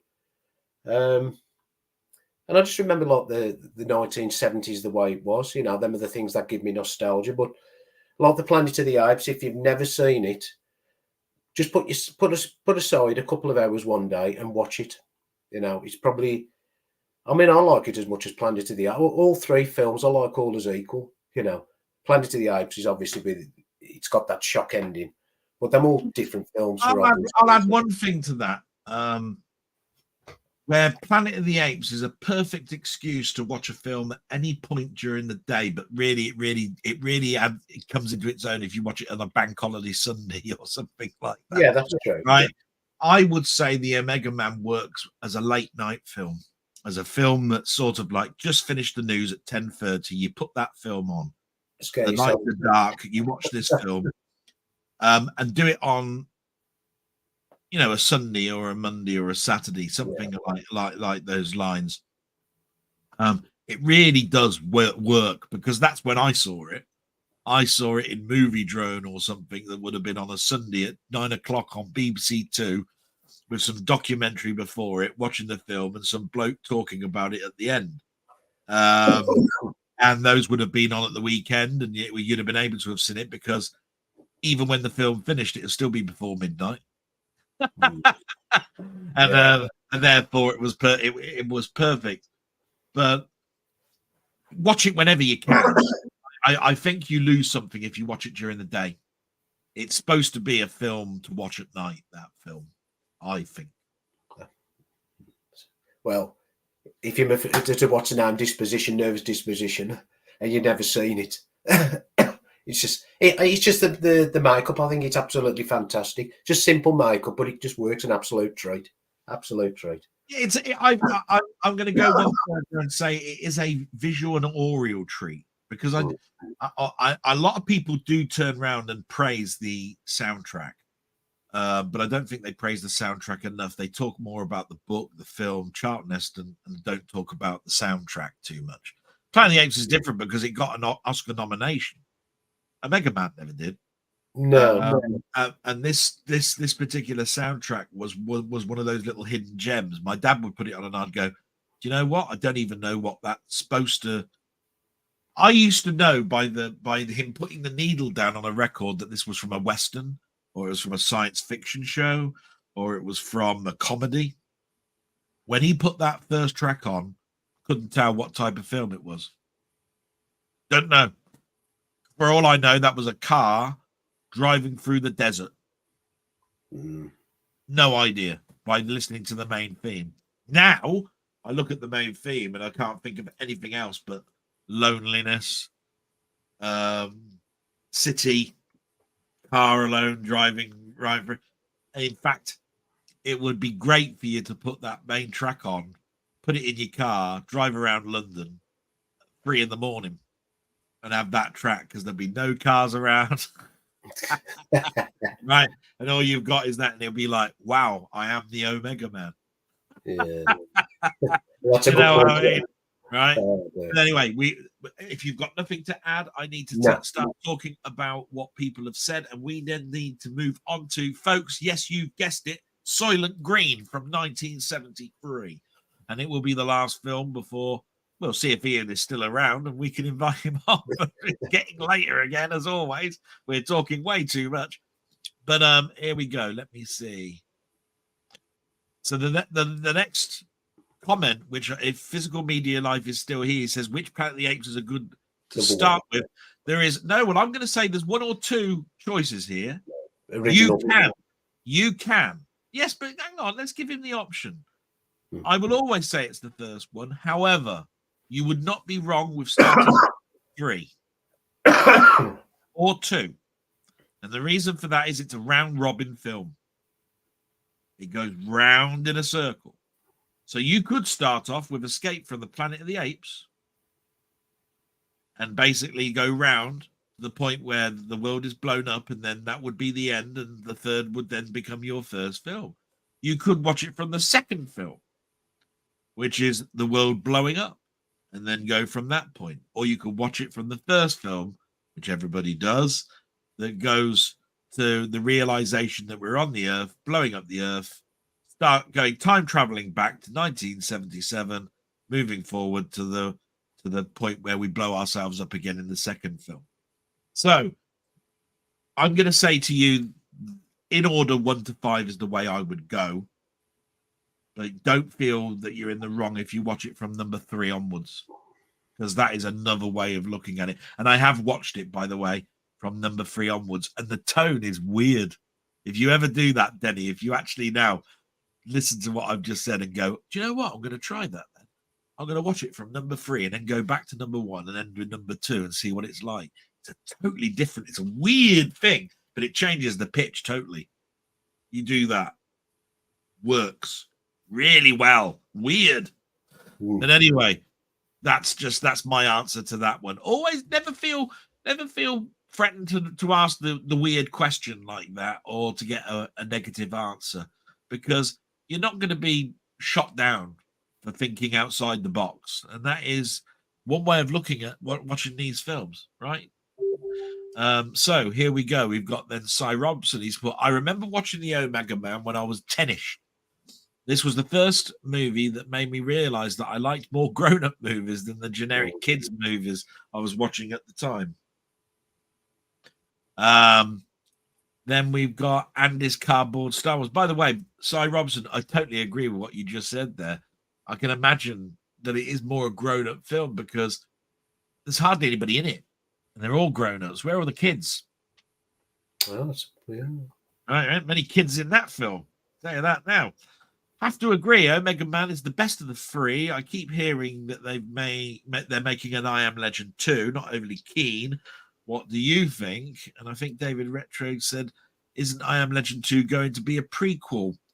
So there's 2 answers to that one there. So yes, I've heard that there was going to be another one, but I heard it was going to be a continuation because they didn't like the end, how they ended both the alternate ending and the ending of I Am Legend with Will Smith, and they wanted to then continue from that point. Oh, there's one thing we forgot, though, Del. There's one thing we forgot. There was going to be a remake with Ridley Scott and Arnold Schwarzenegger.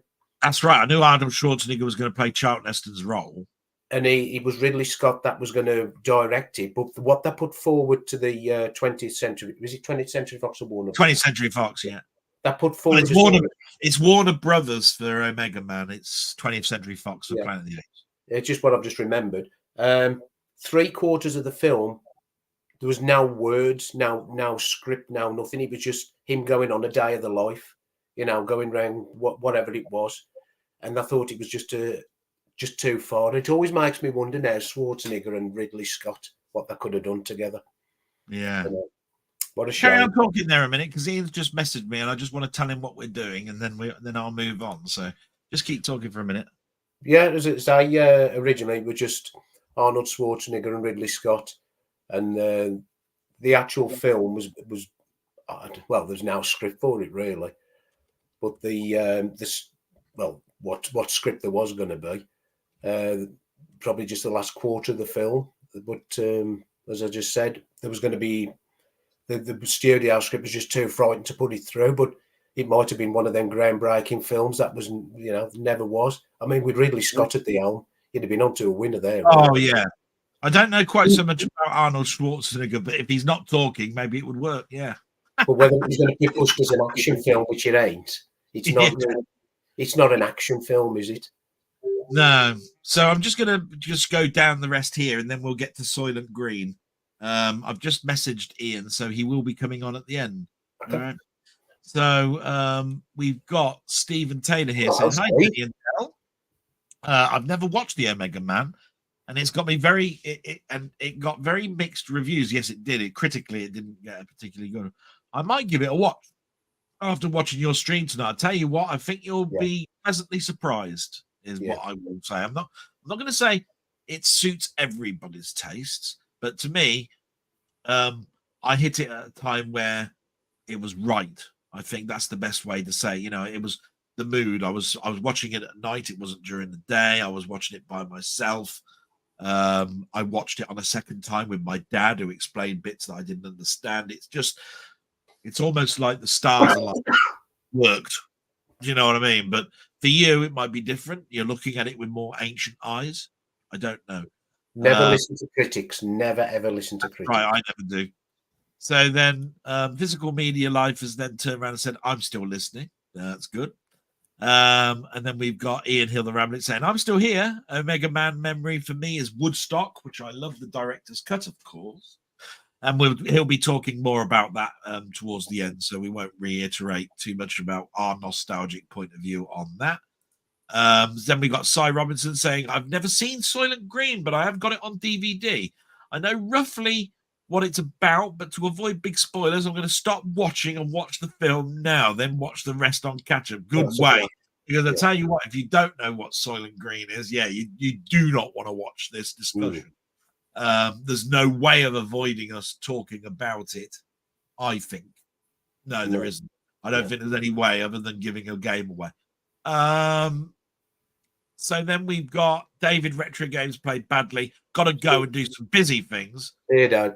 Yeah. But you mean playing Spectrum games, you miserable bastard. Anyway, enjoy the rest of your stream. I know I'm going to get activated with that with my blog this Sunday. And then the last message we've got here is Cy Robinson. So nighty night, guys, and my salute to you. Thank you so much for joining in, Cy. Brilliant of you. Because we are now going to move into the same format as we did with all the other two films. I'm going to talk about Soylent Green, just the technical side of things. Then I'm going to hand it over to my mate Denny, who's done all the background work on this. It's been I haven't had to do a thing other than set the damn thing up. And I did that late. So here we go. I think I've caught one of these viruses from the Omega Man. I can't stop. So here we go. Soylent Green, 1973 film. Charlton Heston, Lee Taylor Young, and Edward G. Robinson in what I think now I know is his last film. Yeah. Okay. It's book on the book by Harry Harlson. The screenplay is by Stanley G. Greenberg. The music is by Fred Myron. And I have to tell you now, it's the only film out of the three I haven't got the soundtrack for. I've not got the soundtrack for Soylent Green. The director is Richard Fleischer, a very famous director there. The producer is Walter Seltzer, who also did the Omega Man, and I dare say had a big sway in getting Charlton Heston involved on this. Yeah. He would have said, oh, come on. And he obviously, Charlton, and probably had a lot of edge with bringing Edward G. Robinson in on this. The box office for this one is 3.6 million. So we've moved forward 2 years, and it's a drop in revenue more for the box office. So we're heading into the did we make a return when it comes to this particular film.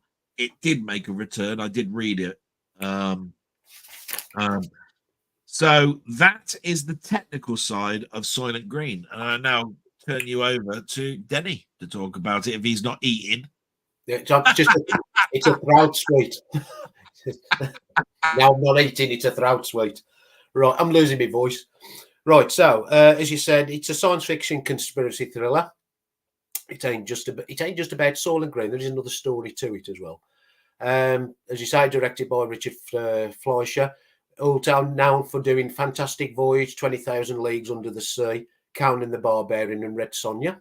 So got a bit of a pedigree there. Based on the book called Make Room, Make Room. The book was set in 1999, but the film's premise was set in 2022. And for them that want to know, the population in the film described in 2022 was 40 million in New York. The actual population currently is 7 to 8 million. So that's an interesting, whether that was just whether it's pushed up for the film or whether it was just a guess on where we might be. Let's have a look. Lincoln Kilpatrick appeared in The Omega Man. He played a priest in this film. And for that, who don't know, he's the black character who was the right-hand man of, what was his name? Matthias. Andy Rush was the name of Charlton Heston's character in the book. I forget Robert Vaughan in the film. And Edward G. Robinson starred with, as you would know, Charlton Heston in The Ten Commandments, and helped, as I said earlier, with the makeup in The Planet of the Apes. Another interesting one on that one, just to interrupt, is that he was almost deaf, wasn't he? Yes, he was 79. He was deaf, and he was actually dying with cancer while he was making the film. So I think it was something like Heston said. His last scene, he said, well, ironically, the last scene he ever done in a film was a scene where he was dying. Because basically he was like a euthanasia place, wasn't they? They used to see the earth the way it was, and he was crying, wasn't he? The way, the wonders of what the earth was. We've seen it a million times in science fiction films, and it's become a bit of a cliche. But in Soylent Green, it's quite pertinent because once you know that the actual actor himself died weeks afterwards, well, some say it was hours afterwards. Yeah. But nobody really knows. I like to think of it as several weeks afterwards. Filming his own death scene because you will see in that scene he's crying. And I like to think when I'm watching that, what a lovely ending for a career that guy had. Because I tell you what, you want to look at his film credits. He's been in some stuff. Oh, yeah. You turn around and say that he ended on a stinker. Because I tell you what, this is a pretty good film, but I'm going to let you carry on. But I have to talk a little bit about Edward G. Robinson, because not many people talk about him. His name doesn't come up very often. No, it doesn't actually. And it's strange because this is a 1973 film, which meant that he was in cinema from, well, I think he was in films. I think he was in film noir films of the 40s and 50s. So, his career goes back and some. So anyway, on with you. No, so it really, I mean, at that particular point, it must have added to the emotions and his feelings at the time when he was doing it. But there's one part in the film as well, for all the computer, what's the names out there, fans. Computer Space, the very first arcade machine. That was the very first film to have an arcade machine in Computer Space. And that was in the... and it's funny, I've tried to dispute that, but I can't. It's really weird, right? Because when you consider that this is a science fiction film and it's 1973, it's quite good that they're showing a very early film, but I think Pong was around before 1973. Not sure, not terribly sure.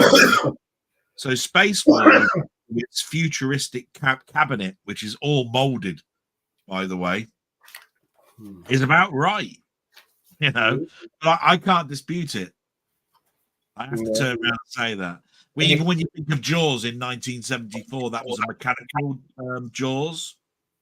that was seen in penny arcades like Tin Can Alley. It was just basically a little snippet of film done with mirrors, and you used a light gun that was there, and you had to shoot the sharks, and it would flip and thrash about with blood around it, and all it was just a cinema reel with mirrors. But that's 1974, and so it's later than Soylent Green. So I can't see anything for that. I have to say, I think you're right. What I'm saying is, I know you're right. I can't disprove it. I've tried. But I mean, I don't know whether you noticed Edward G. Robinson. He was loving doing that film. You could tell it in his demeanour. He loved Heston, like he was his son. But there was one scene they'd done together, which I thought was fantastic. He's acting. Not Heston, but it was more Edward G. Robinson. Was when Heston brought back some food. Now in Soylent Green, that there was now meat. There was only biscuits, wasn't there? Coloured biscuits. Well, you've seen one piece of meat that shows you how rare it was, which is very in the film. And they said, "Here's beef. You're never going to see a lovely piece of meat like that like this before." And it was the. Was she a prostitute? I'm not sure. She was a lady of to furniture, wasn't it? Leading up to the story, he had got asked her to go out and get it. No, she got it as a special present. Getting her Space War, if I remember rightly. Yeah. Because she loved that game, and she went, "Oh, thank you. How can I ever repay you?" And of course, the bodyguard came in or something to interrupt all of that. If this is all from memory, by the way, I haven't seen Soylent Green in about a year. So what else do I remember about that? Yeah, so you see this piece of meat. I do remember what you're talking about, because there was a scene before that where they saw Charlton Heston and Edward G. Robinson beforehand, and they bicker a bit. I remember he was having a shave, and they were talking about you've got a very cynical view on life and all of this sort of stuff, and it was tit for tat.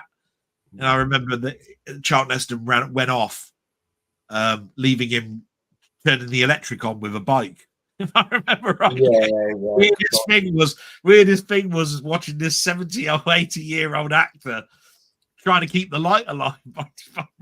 He said, "I must have ridden this bike 4 times around the world before you're even born, laddie," or something. And it just, I thought it was a great opening scene, really, for those two, because you could see that there's a bitterness, but you could also see there's a love between them, and that's why I'm interrupting you and talking about that. But carry on, carry on. That was just the same. Just say, he bought the food back. It was a bottle of whiskey.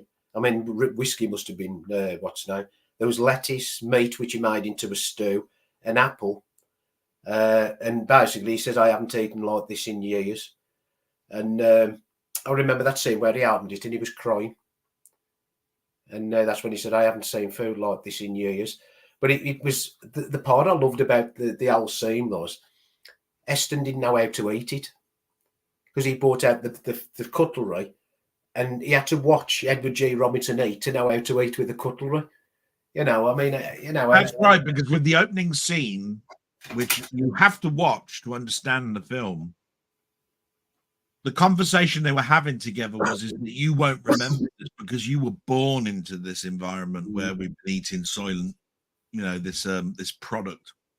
But from my point of view, we used to have proper butter and getting eggs and getting meat and all of this sort of stuff. That's my life, and that's the bit that, not this bland crap. And then I remember Charlton Heston dipped his cracker or Soylent Green into it and started eating it, and he was going, "It tastes all right." He said, bland crap. But anyway, carry on. About the soundtrack in the background while they was eating it, it was Mozart's Kettelstadt. So I'd like yourself, I'd love the CD. I've checked it out. It's unavailable. The price is just even for used is. Oh, that's a shame. Like I said, it's the only one I haven't got. So yeah, but what's that other? Was that the other thing I remember about it was how everybody was lying all down the stairs. They overpopulation. I read somewhere, and I don't know if it's true, but when Charlton Heston and Edward G. Robinson are on shot and they're in their room, there was apparently supposed to be another family in there. So it was supposed to be. It was originally. It was to overemphasize the next scene where Charlton Heston has to tiptoe down the stairs, trying to find gaps that he can put his feet down, because it was supposed to show just how overcrowded this really was. But that's all I know. I don't know whether there was another family that was supposed to be there or not. I remember, I think in a documentary somewhere, I think that. Because I remember the Soylent, because there was Soylent Yellow, Soylent Red. Did it ever describe what they were made out of? No, not at all. Not that I can remember, but the only other thing I can remember about the film as well is that the ozone was completely depleted. That was the reason for all the heat, and that's again explained in the opening scene. So all we've got is raising temperatures. It's something to do with the greenhouse effect from all those years back. That's what Edward G. Robinson's monologue is. Yeah, it's.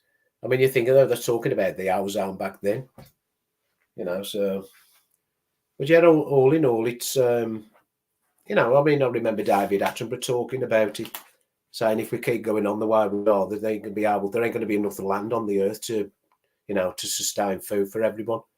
I mean, we're a bit far off, 40 million in New York. I mean, but how would you survive like that? I mean, I must admit, when I first watched the film, I probably missed the emphasis on it more because I thought to myself, the amount of times I've heard, because I was watching this a little bit later on in my life now, that I'd always heard that deep space travel would be with mushed up food or a cracker based, a roast dinner in a cracker. Or whatever it was, right?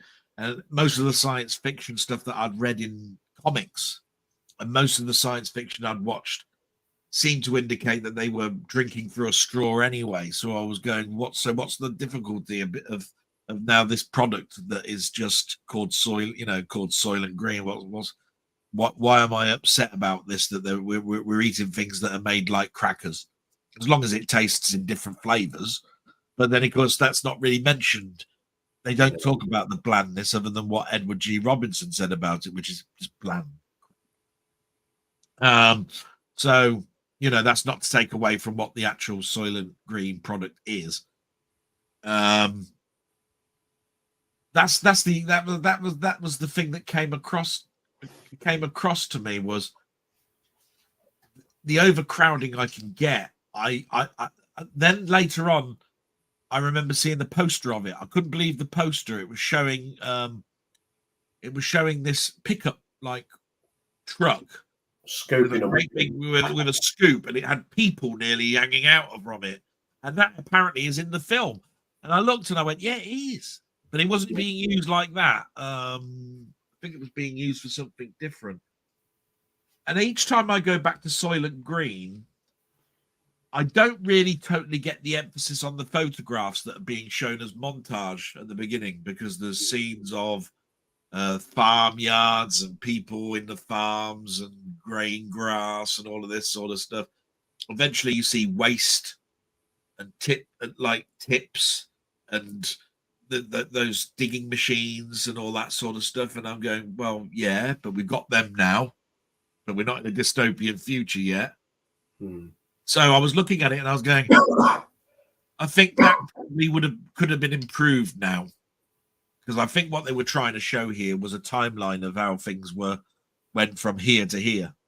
But it wasn't overemphasized, because it's not like they showed a picture of Little House on the Prairie, right, with green fields and all the lush things and all them, everybody running through, and having picnics in the bloody park. It was showing almost Amish people photographs on farms. So I wonder what the hell they were talking about. The other thing I remember in the documentary that was quite important was they couldn't call it the name of the book, because there was a TV series of a similar name, right? And then they were just about to remake it, and as they were going to call it the name of the book, they brought out a sequel to that bloody said TV show, and then they couldn't do it again. So there was that happening. Like I say, I never really thought about the soundtrack. Every time I've watched the film, I've been more interested in the film. The one thing that I've still not got my head around is whether Charlton Heston, at the early stages of the film, is a good guy or a bad guy, right? He bickers with his friend, but you could see the love, really, right? But when he's investigating the murder of the executive, he's not acting like a bloody policeman. He nicks the whiskey, he eats biscuits that are offered there. He lies around on the chaise lounge as if he owns it. And I'm going, Columbo wouldn't do this. What the right? It's almost like, well, he's dead now, so I can do what I want. It's a crime scene. Don't care. I'm gonna come home now, and each time I come home, I'm gonna bring back apples, and I'm gonna be able to eat for weeks while I'm investigating this murder. And it's almost like he was corrupt as the person that knocked him over the head with a bloody, with a bloody crowbar, whatever it was. Which is another great scene that I want to talk about because not a lot of people do. And that is, it's quite well shot where they show the person that eventually kills the executive of Soylent Green. He uses a crowbar type tool to smash into the concrete so he can lift himself up past the iron fence into where the lush apartments are to kill this guy. And it's amazing how this guy lives in such luxury of flats that he thinks he's impregnable, not knowing that people don't fix cameras and that anymore, because once the equipment's busted, it's gone. So they're only on borrowed time. And I don't think that's an emphasis in the film too much about the borrowed time element. That's true. Everybody's on borrowed time in that. There's no end of people that go to collect their food rations and they come out going, oh, I'm getting less and less and less. What the hell's going on here? Soylent Green Tuesday's a joke and all of this sort of stuff. Because it was always a Tuesday, by the way. It was always Soylent Green Tuesday. But these people that are living in those flats, they're not going to be impregnable for too long, because I'm telling you now, the equipment's breaking down. People are, are becoming out for themselves. And it wouldn't be too long before the elite are just over. It'll be very much like the French Revolution. And that's my end of my nostalgia trip down Soylent Green, other than it is the underplayed of the three, and probably quite rightly so, because the other two films are just so strong. But that's not to take away that I love Soylent Green. Soylent Green is a great film, and it's so stark in its future that I think that we are definitely heading more into that than Omega Man and Planet of the Apes is ever going to portray. We are more likely to be in the Soylent Green area than those other two films, which means its accuracy can't be faulted, really, to be quite honest. Watch it at a time again at night, but I think you can watch this whenever you want, Monday, Tuesday, Wednesday, Thursday. I don't think it has to be a bank holiday or anything. It's just one of those films that just fits in. It just works, I think, at night, because at night you can sort of like switch off what you see in the comfort of your own home, and you can almost put yourself in the picture and go, I'm living in them slums. I think it's very easy to do so if you're in a darkened room. It has got I do remember bits of the music being good, but I more remember the dialogue that goes in this film. So maybe this is more one of those films where I think the dialogue works better. It is quite a talky film, and from that point of view, it is more drama than the other two. The other two, though, like I say, there's something about them that make me go, watch this above all else. But like I say, I don't want to take away the fact Soylent Green is one heck of a film. Go out and watch it. Definitely a thumbs up. It is. If I was to give it a score, and Planet of the Apes being my number one at 10, I'd give this a 7.58. Take it like that. Right? So you can see where I think Omega Man is, because it's above that. Omega Man is above Soylent Green. So it must be in the 8s to 9s. You see what I mean? So, and then over to my friend Denny, who I'm sure is going to have plenty of views on this, and then we'll see if we can get Ian in. Yeah, I think more or less Dale said all I need to say. As I say, it's one of them more cerebral type films, this one, compared to the other two. The only one thing I would say is the the answer is staring you in the face when you're watching this film. Thinking about it logically, if there's nothing to eat, what do you think we'd end up eating? You know what I mean? Because Yeah, I've always thought to ourselves that when it comes to the manufacturing products and stuff, I always just thought we'd go back to the farm. We'd be eating carrots and stuff. You know, I never really thought about there would be one manufacturing plant that would still keep going and would give us crackers. You know what I mean? I mean, the end of the really day, as I said, just looking at it logically, you couldn't grow anything because the soil was infertile, completely nothing. So at the end of the day, you'd have to eat each other. There's no other source of nutrient. I don't know about animals. There must be very limited animals because there's no grain, is there, or nothing like that to feed them, or nothing like that. But the things that stand out in my mind was obviously the part where he's in the cinema, where he's dying. I forget what the music is. I can't remember that one now. Obviously the meal time when they have that meal, the part in the cinema there.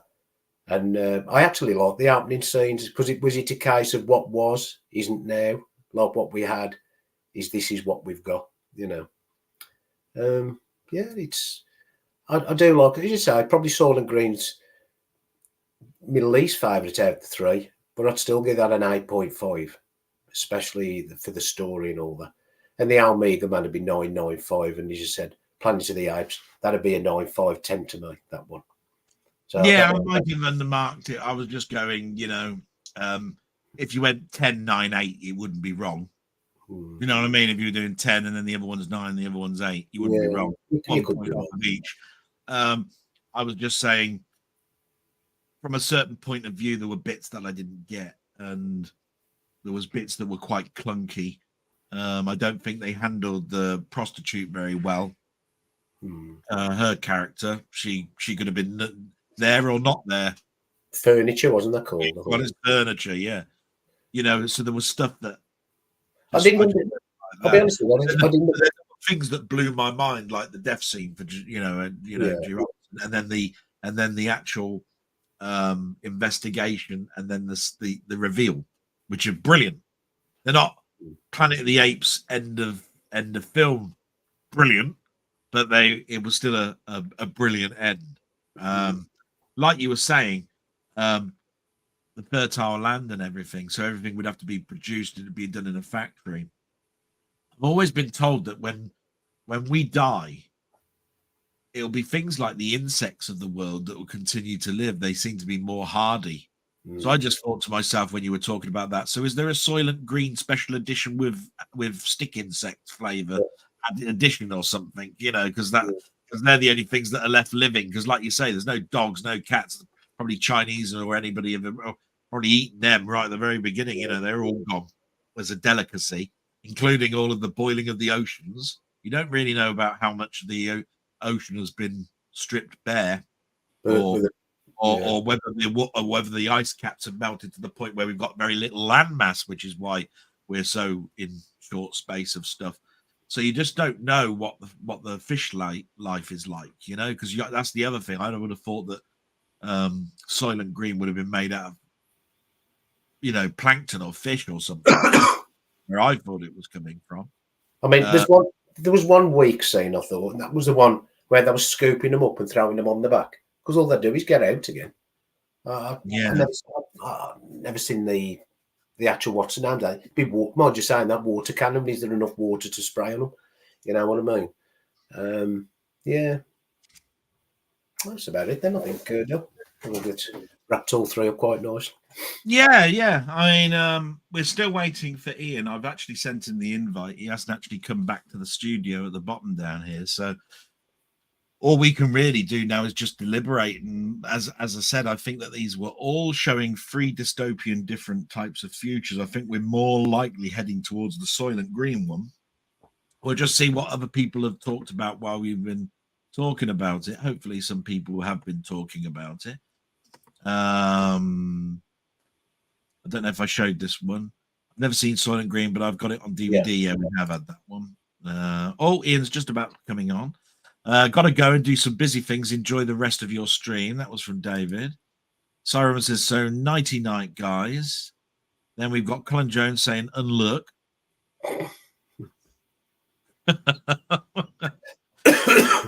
Actually, I'm trying to work that one out. Is that Krill? He's not lurking anymore. Yeah, unlook. Yeah, that's Hello, right. Ox. Ox Invasion. And then we've got Physical Media Live. Night, gents. It's been a real pleasure to get up early. So let's bring in Ian, shall we? So we're going to need to put things into a different way. So add to the page. There we go. Hello, Ian. Hello. Ian. I'm here. And then we've got Physical Media Live. Night, gents. It's been a real pleasure to get up early. You might need to turn your feedback off a little bit, matey. Is that better now? Oh, yeah, so much, yeah. That's it. It's because I was watching on big telly. Laptop here. I got the telly there. So that's it. So hopefully you've had some fun watching this, Ian. And I've enjoyed it, and I've learned a lot already. I always do.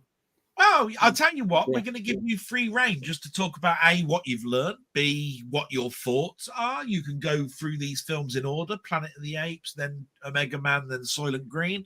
I will recognize the fact that, by the way, that you've got your own channel. Please subscribe to Ian Hill. He's got a fantastic channel. And he's just recently done an unboxing of Soylent Green. It came through the post. Literally and he was going to watch it pretty much nearly that same day. So I watched it yesterday. Right. So actually, that's a good point to start, isn't it? I watched Soylent Green. Now, I'd seen Soylent Green and Omega Man when I was a student.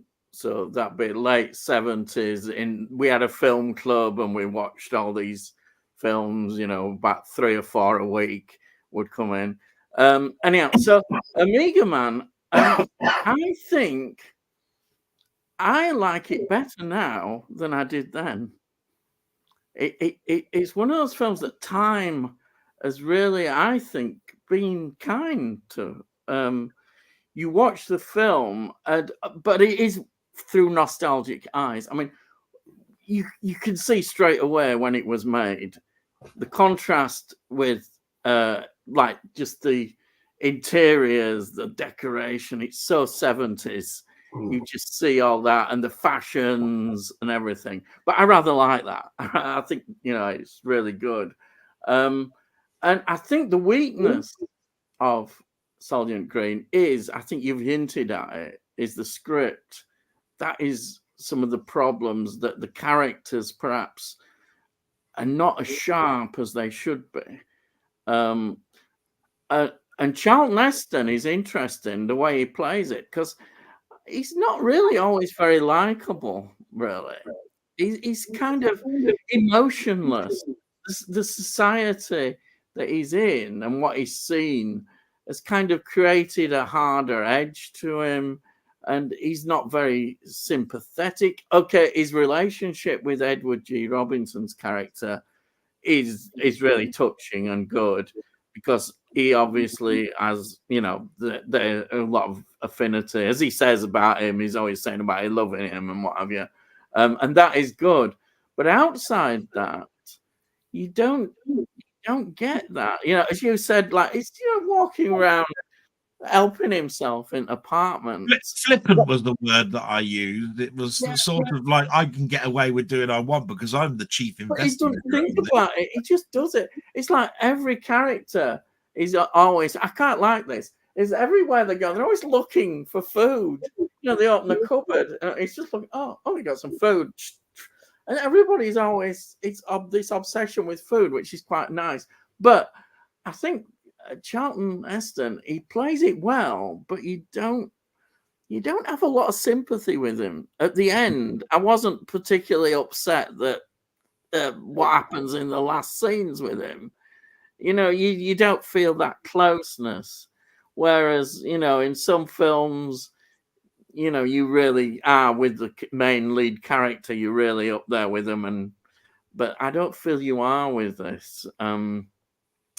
So I think that is its weakness. On the other hand, as you mentioned, the issues it's doing now are just as relevant today as anything, and that is a very good part of the film.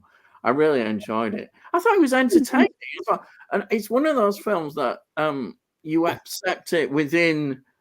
For me, this is how I look at films. I never get too critical about, oh, they should have done this, they should have done that. I have to look at the context of the world of the film, and for me, it worked. It works well. It's entertaining. Don't go into it too deeply. I think it's one of those films because some parts don't measure up, and that is because of the script, I think. But would you say therefore then, Ian, that if you were looking at all three films and when we were looking at a future that we might be going into, and it was a dystopian future, I turned around and said I think we're more likely to be into a Soylent Green situation than the other three. Would you say the same, or do you think that actually we're getting more towards the Omega Man when you think about COVID?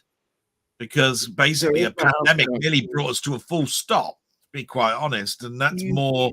You could kind of mix both together, because you could have like the COVID situation, as you say, in Omega Man, but you can have ideas about population control. And, there's the conspiracy theories come up with having these pandemics to control the population. You can go into all sorts, and both of them skirt in that kind of area, surely. Also, there's another thing that you may not agree with me, but this is my take on it. Another reason why I actually really enjoyed this, because I could see, because I it's no secret I'm into horror films as well, and to me there is elements of horror. And looking at the director, he directed one of my all-time favorite films, which is 10 Rillington Place. Richard Attenborough, masterpiece performance as an actor, which is about a serial killer horror film. And also he directed after this Amityville Horror, one of the films in that series. So I can see that he has got, and particularly, the killing that we see, it's really quite brutal. In terms of, we don't see it. I mean, nowadays we'd see the gore and that, but he doesn't. But it is. I mean, he's got this, the way he kills it, the assassin. It's got that element of horror. I must admit, I forgot. I didn't know Richard Fleischer did Amityville Horror. Yeah. Like I say, I probably because my horror knowledge is a little bit less than anything else. The films that Denny mentioned that he'd done were the ones that came to mind when I was talking about Richard Fleischer. But Amityville 10 Rillington Place. Well, I've got 10 Rillington Place. You can buy that. You can buy that for $5 still in the sale. Yeah. Powerhouse. If you want to see a great actor, Richard Attenborough it's a masterclass in acting. When you listen to him interviewed about in that performance, and I don't want to go off because I'll end up in other places. The only thing I point out is this film is 1973, and I like the links. I love linking things up. Now, 1973 was an important year for me, but just around the important horror films of 1973 were The Exorcist, 1973, and Don't Look Now, Nicholas Roeg classic, Donald Sutherland, and The Wicker Man. So you've got absolutely 1973 is a great year, and then sci-fi films of that year is not massive. The one that stand out is Westworld. Westworld is 1973, and one that is just for me personally is Woody Allen's Sleeper. Sleepy, yeah. Totally underrated. He's getting cancelled. So Woody Allen. I do remember Sleeper because I think it was probably the first Woody Allen film I saw that was sort of like science fiction based. Yeah. Over bananas and all the rest of it. Yeah. But now. The other thing is for me as well is 1973 in terms of music is the year that I really got into music. But My music is more with albums and that. With like yours is all with soundtracks and what have you. My appreciation of soundtracks has come much later in life, really. Though I was into classical. Yeah, that's another thing. Soylent Green. Immediately, I heard Beethoven, Pastoral Symphony, wonderful Tchaikovsky, Simply Pathetic, Grieg. That's the one you was thinking of, Peer Gynt. Those I've always loved classical music, so I noticed them straight away. But I don't notice film scores as much. That's something I'm sort of. Well, actually, it was actually Denny that mentioned all of those because I always thought that Soylent Green. The thing that I remember mostly about Soylent Green is the dialogue. I don't really remember much about the music. I even said those stand out for me. Is what Fred Byron doesn't ring any bells really for me. Fred Byron. So I probably didn't pick up upon the classical music that might have been playing in the background in regards to a record player or a radio or whatever. So I didn't really pick up upon them. The death scene is where I was the only place that I really remember. Yeah, that is the I think is that the Grieg one. Yeah, I think the death scene one is. The other thing, because I look 1973. There's the year I got into music seriously, and it produced some classic albums: Aladdin Sane, Dark Side of the Moon, $1 Billion Babies, Yellow Brick Road, Goodbye Yellow Brick Road, For Your Pleasure. Anyway, I could go on. So I'll link that. But 1973 was also the year that I saw Planet of the Apes at the cinema. So you saw it quite late then. You saw it quite late in the stage because by the time 1973 rolls around, you're on to the fifth film. Yeah. Now, so in those days, what they used to do is they'd kind of re-release them. It was the first film that I could go with on my own, because before that I was going with my mum and dad, and my mum and dad would never have taken me to see Planet of the Apes. It just wouldn't be their cup of tea. And they took me to a lot of other films, but it wouldn't have been their cup of tea. So I knew it would be my cup of tea, so I was down to see it. So what they did is they used to have like double bills. So I saw Planet of the Apes with Beneath the Planet of the Apes on a double bill, 1973. And then the same year, because they were promoting, I saw Escape from the Planet of the Apes and Conquest of the Planet of the Apes. But I never saw the last one until many years later. It's quite funny how that happened. I don't know if it was much of a big box office success, that last one. I would imagine it didn't do quite as well.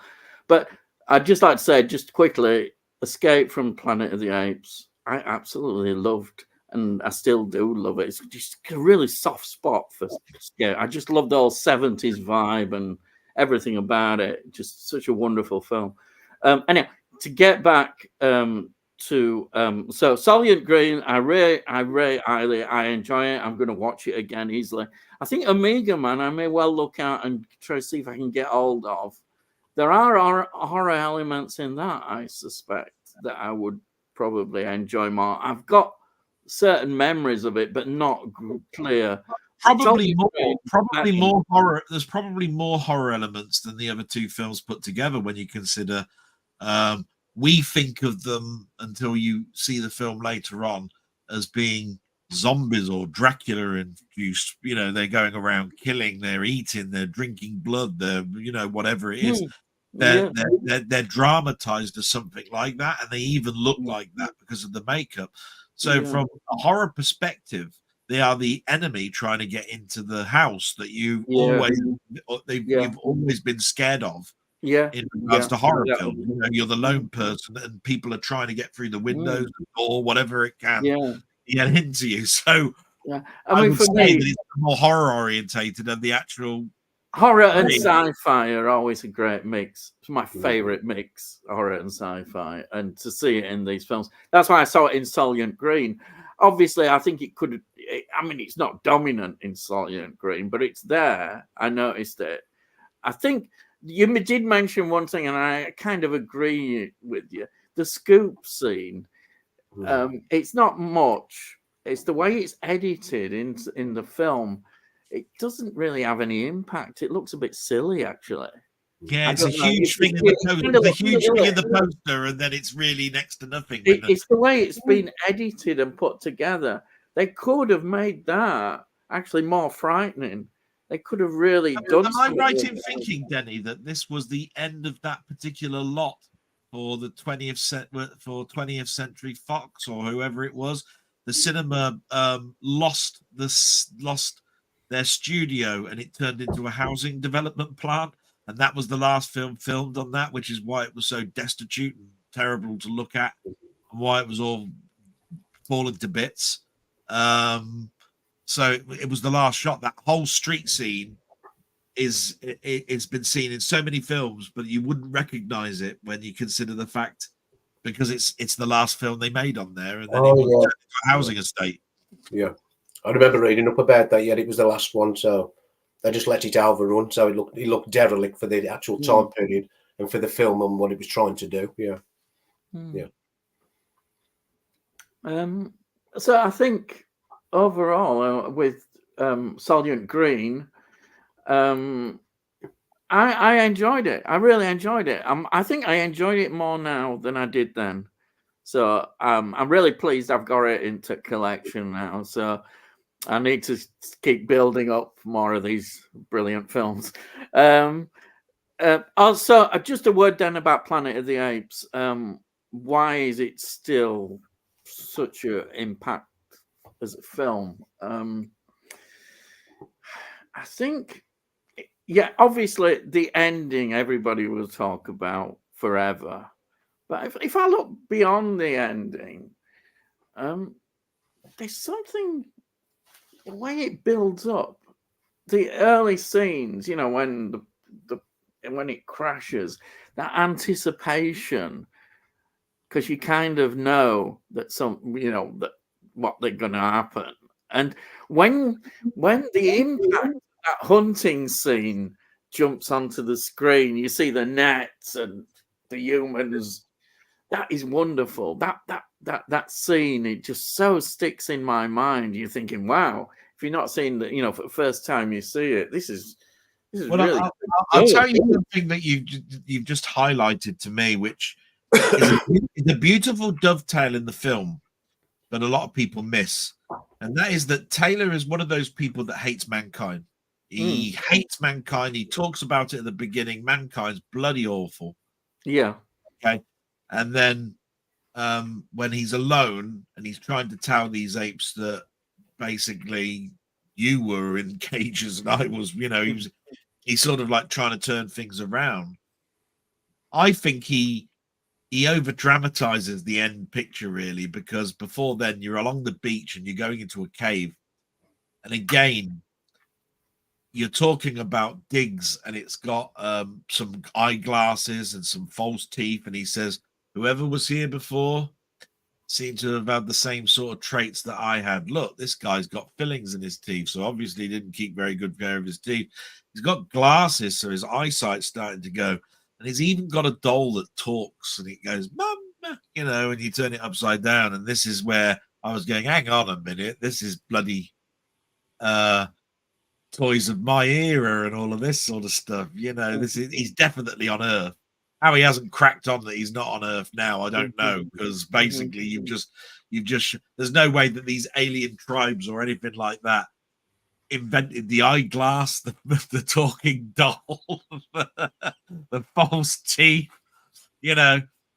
But it's great because he was looking on there and going, you know what? Leave it buried. There's stuff in that. He actually, when the cave blows up, the only thing he's remorseful about is that the two people that got him out of Ape City have now got no evidence to actually get them out of their problems. But from his point of view, he said, that's a past you don't want. That's where I've come from. So I thought that was actually, it's quite an emotional, good scene. A lot of people don't see it the way that I've just spoke about in those exact words, but it's just, that's pretty much what it's trying to portray.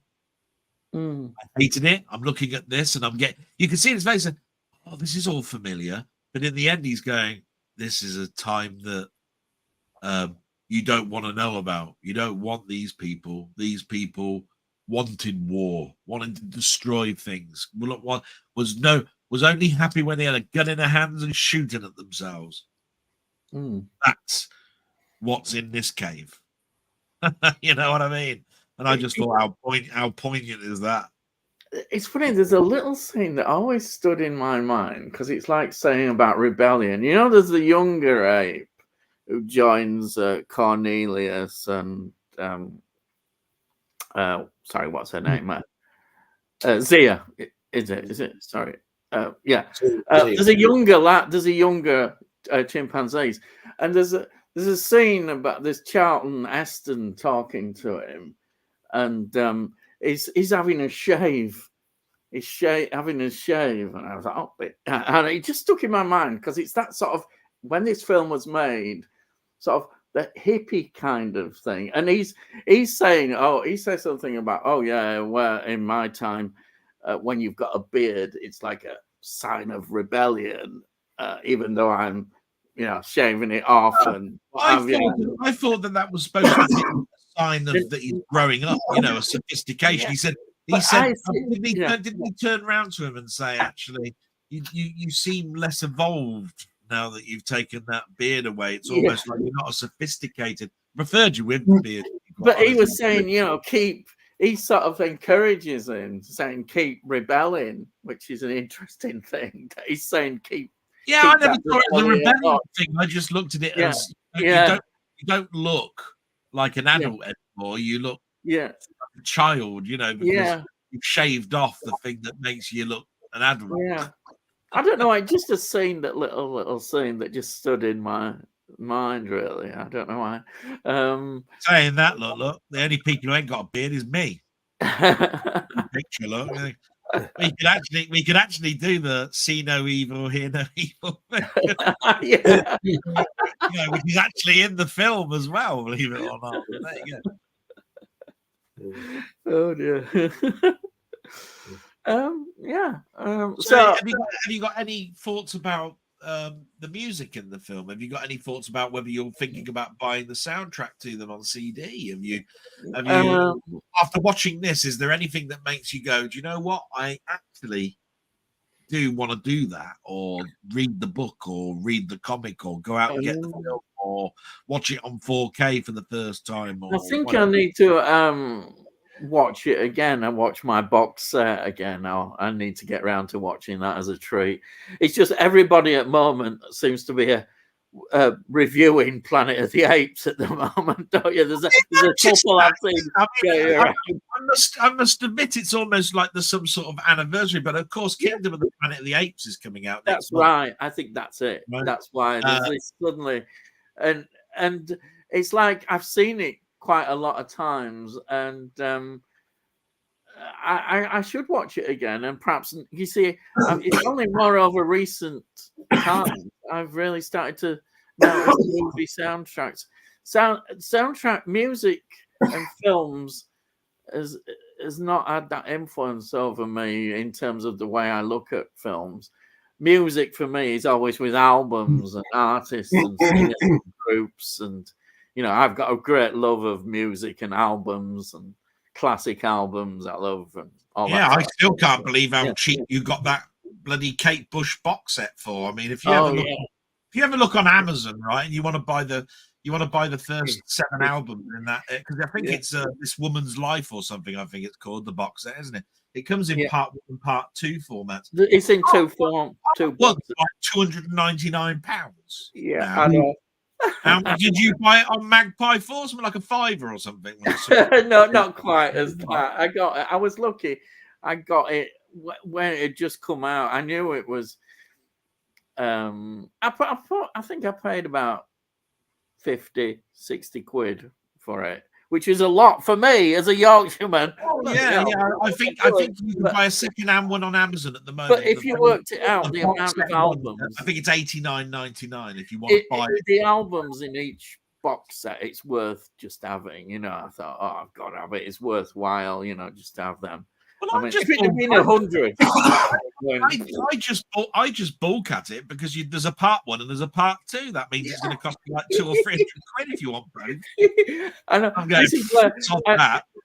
I did a video, of course, on it about a few months ago, why I love CDs, because I was getting fed up of everybody going on about vinyl all the time. And I keep pushing that, Ian. I keep pushing. I know. I was pleased to see you that. Your channel, because I'm so sick of people going Yeah. vinyl. Yeah.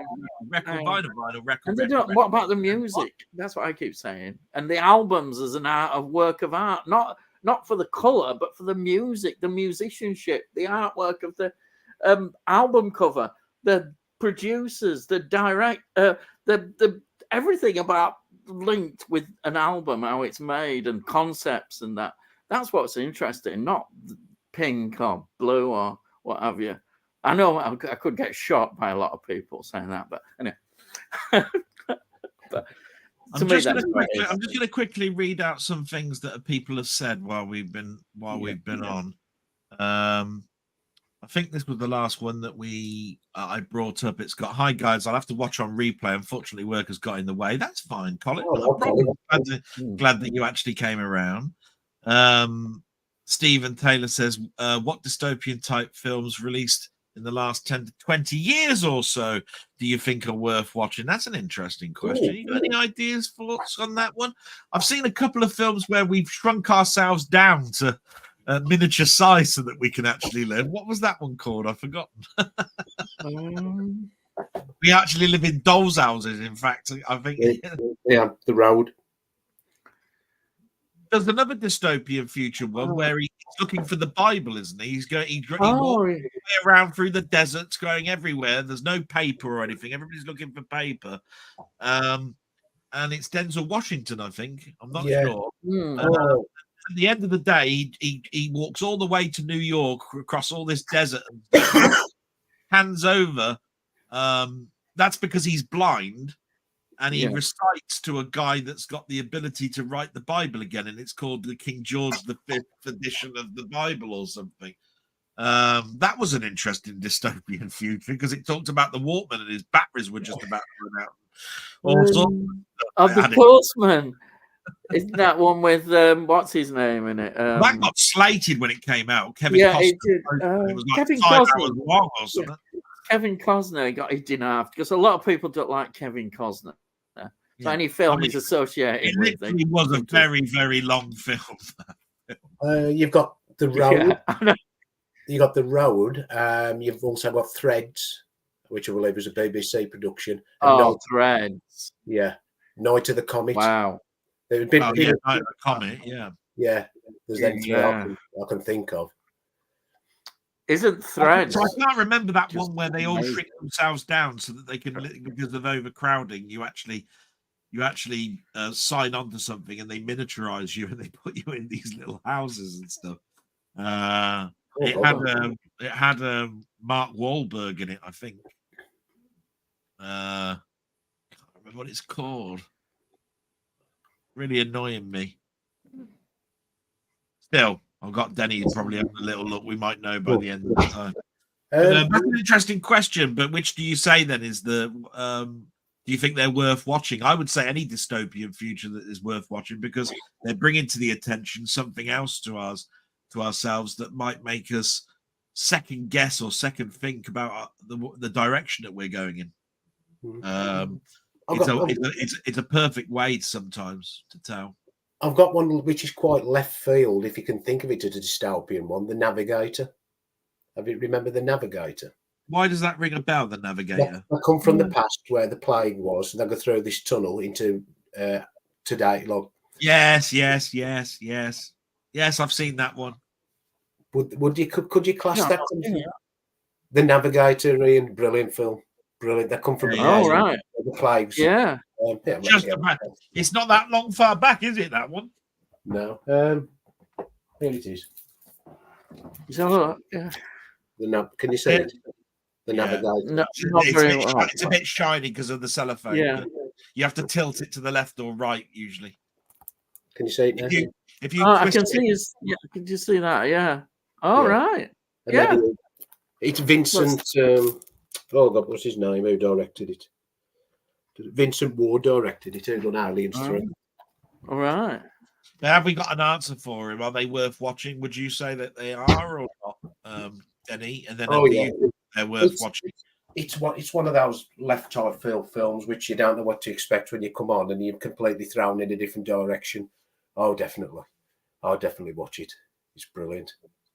There's films that I haven't seen, but I've not really been wanting to see them. I mean, is things like the Hunger Games? I don't know. Are they dystopian? Oh, futures? right. I don't know if they count as. Sort of. I've never seen them. I've not really kind of wanted to watch them, but I don't know. Well, the trouble is with those, they're based on books that people love, and sometimes books don't give a really good adaptation of what the book was trying to say. The thing about the Omega Man and Planet of the Apes and all of that sort of stuff, I think that they had to simplify it for the budget, and sometimes you had to put your own imagination in. And most of the time, you'd probably never read the book anyway, so you come away with it.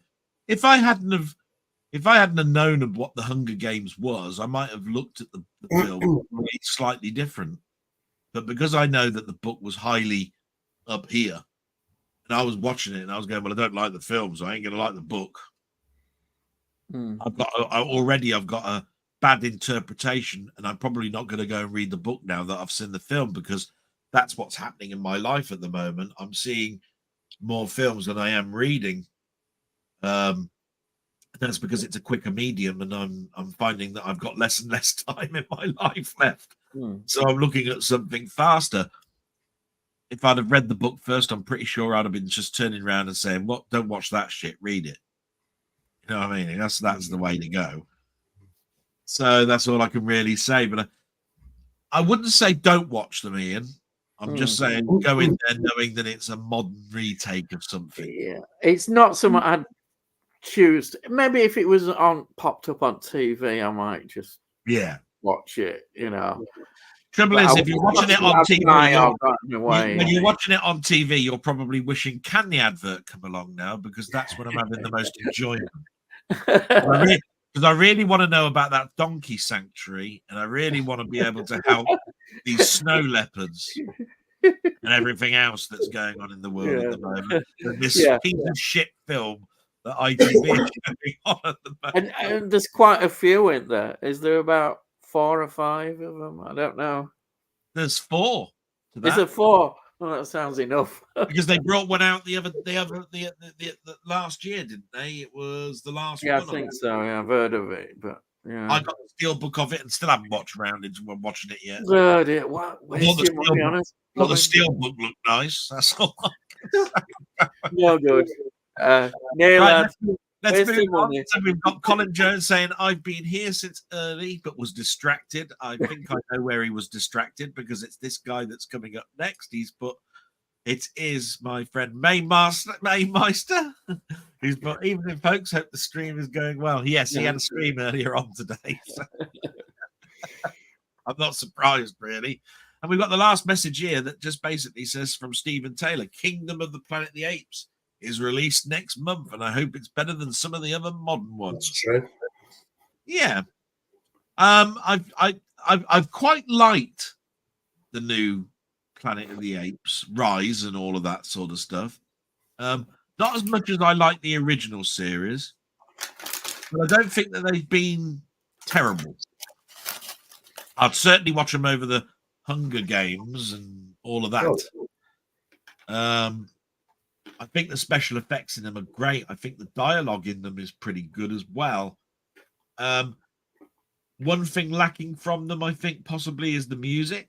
If I was to think about the music of Planet of the Apes from the old time and listen to the music of Planet of the Apes and the newer one, I prefer the older style. But that's just me nitpicking, as always. Nitpicking to the point where you shouldn't pick any more. Because you're basically just going to create a scab for yourself. Question for you, though. Would you keep watching these as many times as you would the originals? No. Well, there you go. Then you've answered your own question. but that doesn't necessarily take it away. It's just the fact that I look at things with a little bit more. I look at things at life now with a foot in the past rather than what I used to have, which was a toe. So I'm always looking at something that's familiar than I am looking at something that's unfamiliar at the moment, because I'm more at home and relaxed, looking at something that I feel I'm more in tune with than today's modern films, where I'm not in tune, and I'm more likely to come away turning around and saying what I've always thought, which is films these days are shit. which I don't want to say. Yeah. So at the end of the day, I love this medium and I love physical media and all of that sort of stuff. So I tend to find I like doing my capsule reviews on old films because they give me that funny, fuzzy feeling. And of course, I also know that at some point somebody is going to watch this capsule review and never have seen the film in their life, and I'm going to have basically encouraged them to do so. And if I've made them a fan, I feel like, well, my life has purpose, right? I can't do the same with a non-film. If I can't go to the cinema now, watch Ghostbusters, come back and give somebody an accurate rating of it, because I'll be looking at it like this. It certainly ain't the 1983 version of Ghostbusters, and to be quite honest, it's a lot of pants. It's a waste of money. So, because I'm pretty sure that wouldn't happen if I did it. So I tend to find I like talking about something that's old, because you can make your own mind up. Because there'll be a load of other YouTube channels that have also done a review of Planet of the Apes or Omega Man. You can look at ours in context with the others and make your own mind up. There's too many people at the moment that are literally. I'll tell you what. There's people now doing a review of the film outside the cinema after they've just come out. That's how fast they want to get their film review out. I've just walked out the cinema. I'm going to give you my instant reaction to what I thought of this film. And I'm going, bloody hell, you can't even wait to go home. Yeah. He hasn't even caught the bus to get home yet, and he wants to talk about how shit this film is. It must be pretty shit then, you know. But that's how people want things now. They want an instant critique. And I'm not an instant critique type of guy. I like to digest what I've watched before in other words, think before you open your gob. What my mum and dad used to say. All you've got to do is engage brain before that. That's all you got to do, and you'll get through life. Now it's all about getting the bloody message out before you've even seen the end of the film. Mm-hmm. I swear people walk out halfway through the film to give a review before they've even watched it. And I can guess what word they will use, which nobody has used tonight.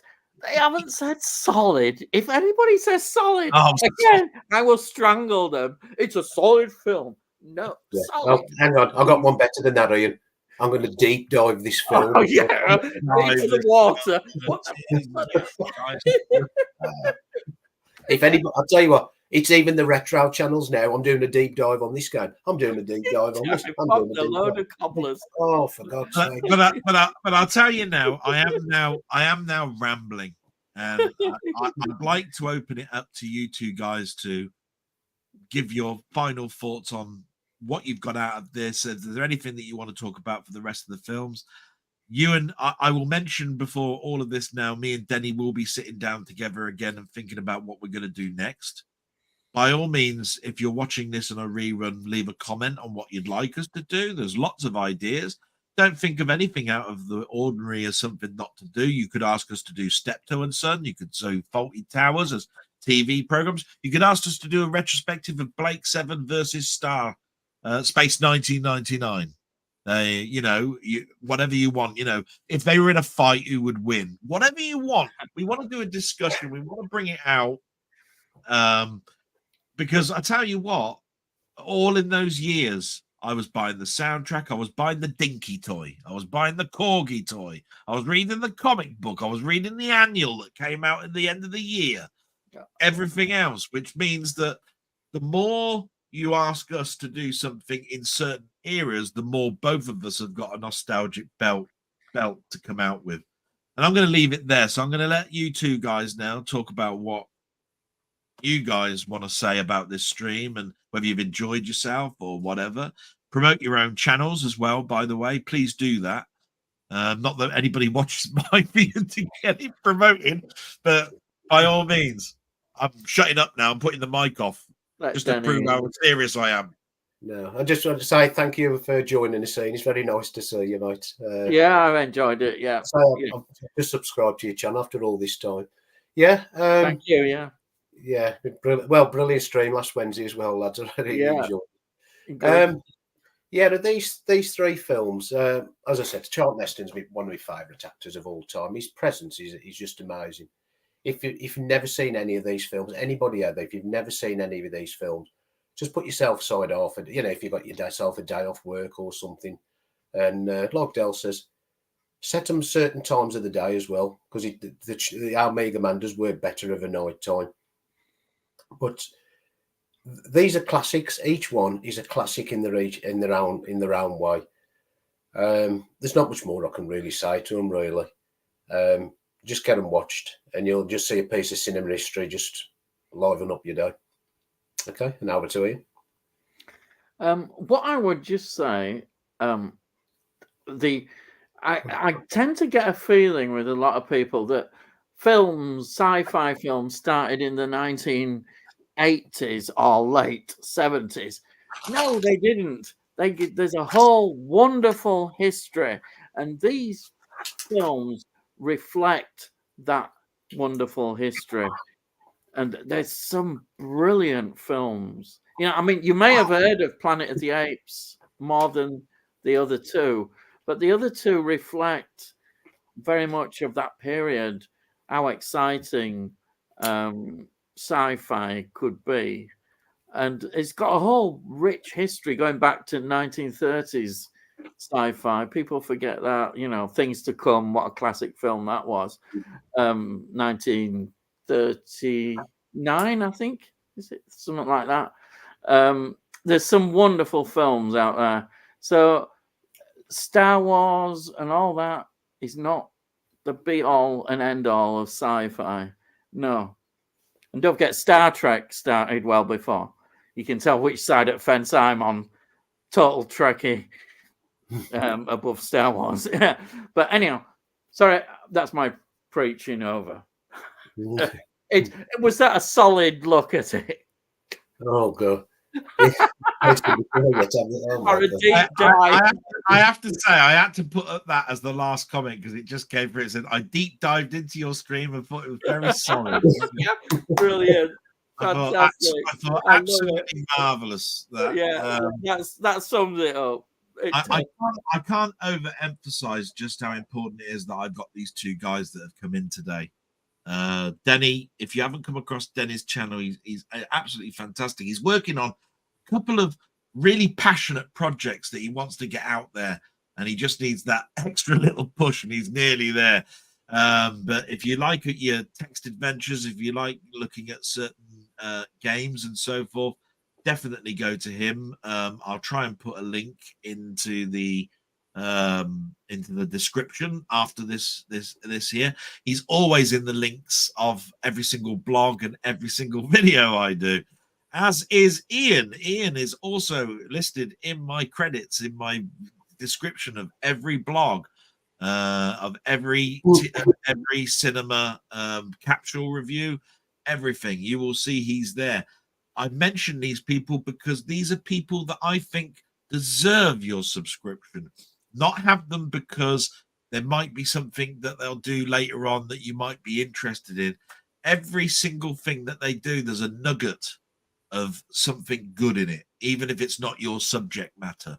I tend to try to think of myself as being quite worldly and don't like to think of something I hate because it's a certain genre.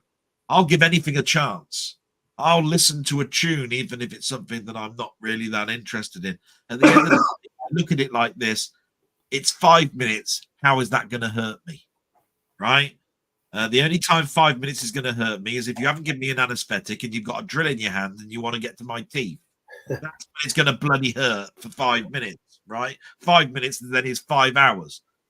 But all I'm saying is a film for 2 hours, sitting down on your ass, watching it, and you know how hurtful, how harmful is that going to be to you?